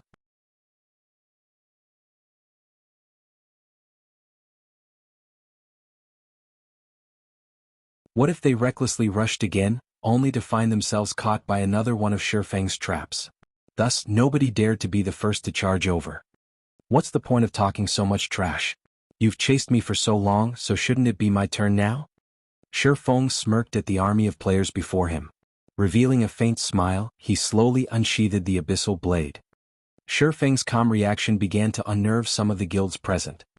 Facing an army of over 10,000, even a first-rate expert would react anxiously. However, even after observing Shifeng for so long, they could not detect the slightest hint of panic on his face. Did Shifeng truly possess another card that could allow his small team to defeat them? Big Brother Red, there is definitely something suspicious going on. Now that Black Flame has reached the teleportation hall, he can escape at any time. Yet instead of doing so, he actually plans to take a stand, Flourishing Willow said, her brows tightening. Red Feather nodded in agreement, feeling that something was indeed wrong with this situation. Before, Shifeng could have simply escaped into White River City's safe zone. At that time, with the protection of the city guards, it would not be so easy to steal the Mechanical Slayer's loot from him anymore. Yet, instead of doing so, Shifeng had gradually lured everyone to the teleportation hall. Why would Shifeng do such a thing? Crap. We've been tricked. Black Flame is trying to buy time. Red Feather suddenly panicked. Hurriedly, he opened the team member display to check whether or not his team members inside the White River City safe zone were safe. Big Brother Red, what's going on? Flourishing Willow looked at Red Feather, confused. Black Flame is trying to lure the tiger away from the mountain. Zero Wing has over 5,000 members, yet only 100 or so are here. Since he could call over these 100 or so members, why didn't he send for even more reinforcements? Red Feather explained. The only reason he did not send for more reinforcements was that he had sent the rest to hunt the transport teams who are safeguarding the loot. Moreover, by blocking the teleportation hall, he can choose to attack or retreat anytime he wants. As soon as the other members of Zero Wing obtain the drops, they can leave immediately. Red Feather had not used the team chat when he spoke. Moreover, he had not kept his voice down, so the other guilds had heard his words very clearly. Suddenly, the guild leaders of the various guilds turned pale. Immediately, they started contacting the players that were transporting the dropped items. However, none of their calls connected. The results were the same when they tried contacting the other team members of the transport team. You've only realized it now? Unfortunately, it's too late, Shifeng laughed, shaking his head as he watched the various guilds' actions. Indeed, just as Red Feather had guessed, even before he had slaughtered the members of Dark Star, he had arranged for Zero Wing's army to keep an eye on the transport teams of the other guilds. When Shifeng started his battle with Dark Star, Zero Wing's army took action. As the various guilds had lusted after the items on Shifeng, they had not allocated many members to escort the transport team. Some guilds only allocated a few dozen members, while some had only allocated a dozen or so. Meanwhile, each of Zero Wing's groups consisted of at least more than 100. Some even possessed up to 400 members. There was no way they would fail. Moreover, in order to prevent these transport teams from reporting back to their respective guilds about the ambush, Shifeng had purchased a large number of information sealing scrolls from the magic shop. The information sealing scroll was extremely expensive, with each one costing 50 silver coins. This scroll could neither attack nor defend. It was also not a support item. In addition, the scroll could only target players. This scroll's only function was to prevent players from using the game's communication system for a certain amount of time. During this period, players could not receive or send any messages. The only form of communication they could use was ordinary speech. Hence, all this time, the information sealing scroll was an item that the player populace of God's domain had ignored. During the ambush, although these transport teams were just a short distance away from the battlefield, they could not contact their respective guilds to request reinforcements. Faced with troops several times their number, these transport teams had no chance of protecting the loot they carried. Also, even though these transport teams were inside the city's safe zone, the city guards needed time to come to their rescue. During this time, unless the transport team of a guild possessed only top-tier experts, their deaths were all but certain. Even if the city guards arrived later, the dropped items of the Mechanical Slayer could simply be passed on and claimed by the Zero Wing members who had not participated in the battle. At this moment, Red Feather was livid. Although he did not know how Shifeng had sealed off their communication, when he saw the HP bars of his team members decreasing, he could guess what had happened. Without a doubt, his team members were definitely caught in an intense battle. At this moment, Red Feather finally realized that he had massively underestimated Shifeng. He had been thoroughly fooled by Shifeng's facade of a first-rate expert. Compared to Shifeng's combat techniques, his cunning was far more terrifying. Despite the price so many players and guilds had paid, in the end, Zero Wing became the biggest, no, the only winner of this war. Rather than calling Shifeng a fledgling fox, it would be more appropriate to consider him an old demon fox that has lived for countless years.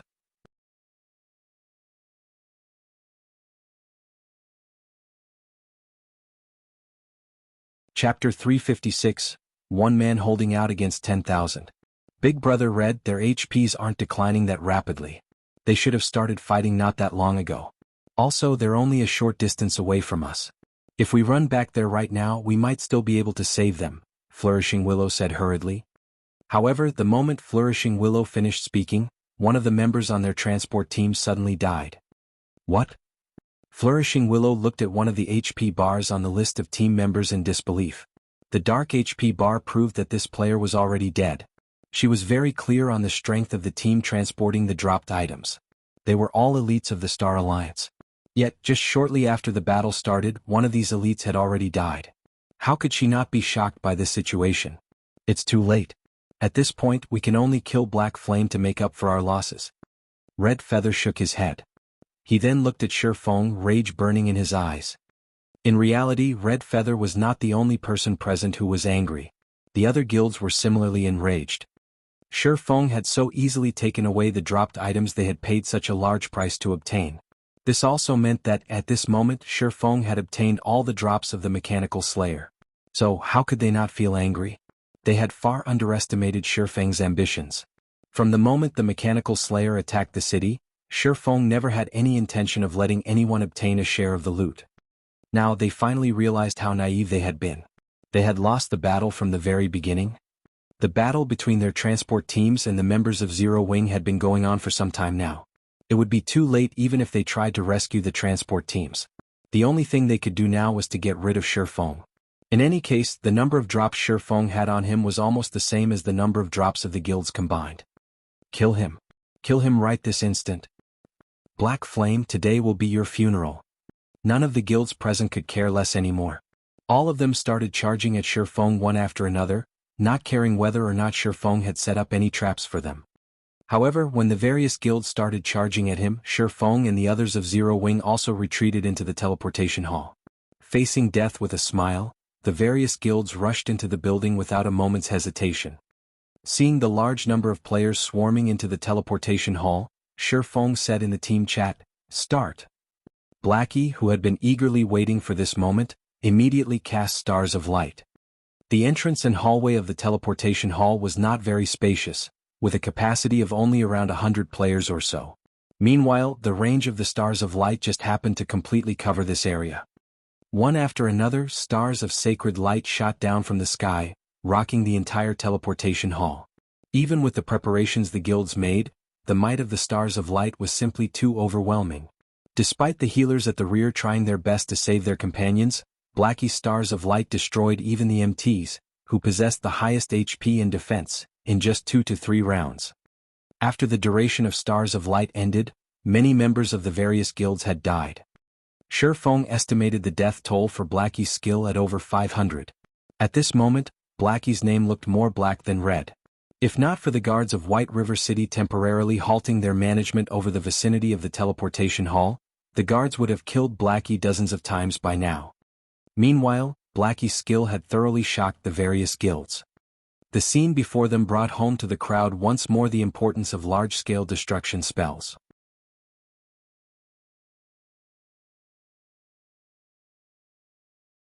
Even before their frontline players had a chance to clash with the enemy, their side had already suffered so many deaths. This was just like the battlefields of ancient times when archers would already fire their bows before the two sides could even clash. In this case, however, since their side did not possess any archers, they would naturally suffer a one-sided beating. The only thing they could do in this situation was to endure and hope they survived. Fortunately, large-scale destruction spells like this definitely had a very long cooldown time. After all, if such powerful skills could be used constantly, would there even be a need for them to fight? They might as well stand still and await their deaths. Don't be afraid. Charge. They should have used up their skills already. Red Feather calmly shouted a reminder to everyone. Following which, the members of the various guilds charged at Shifeng once more.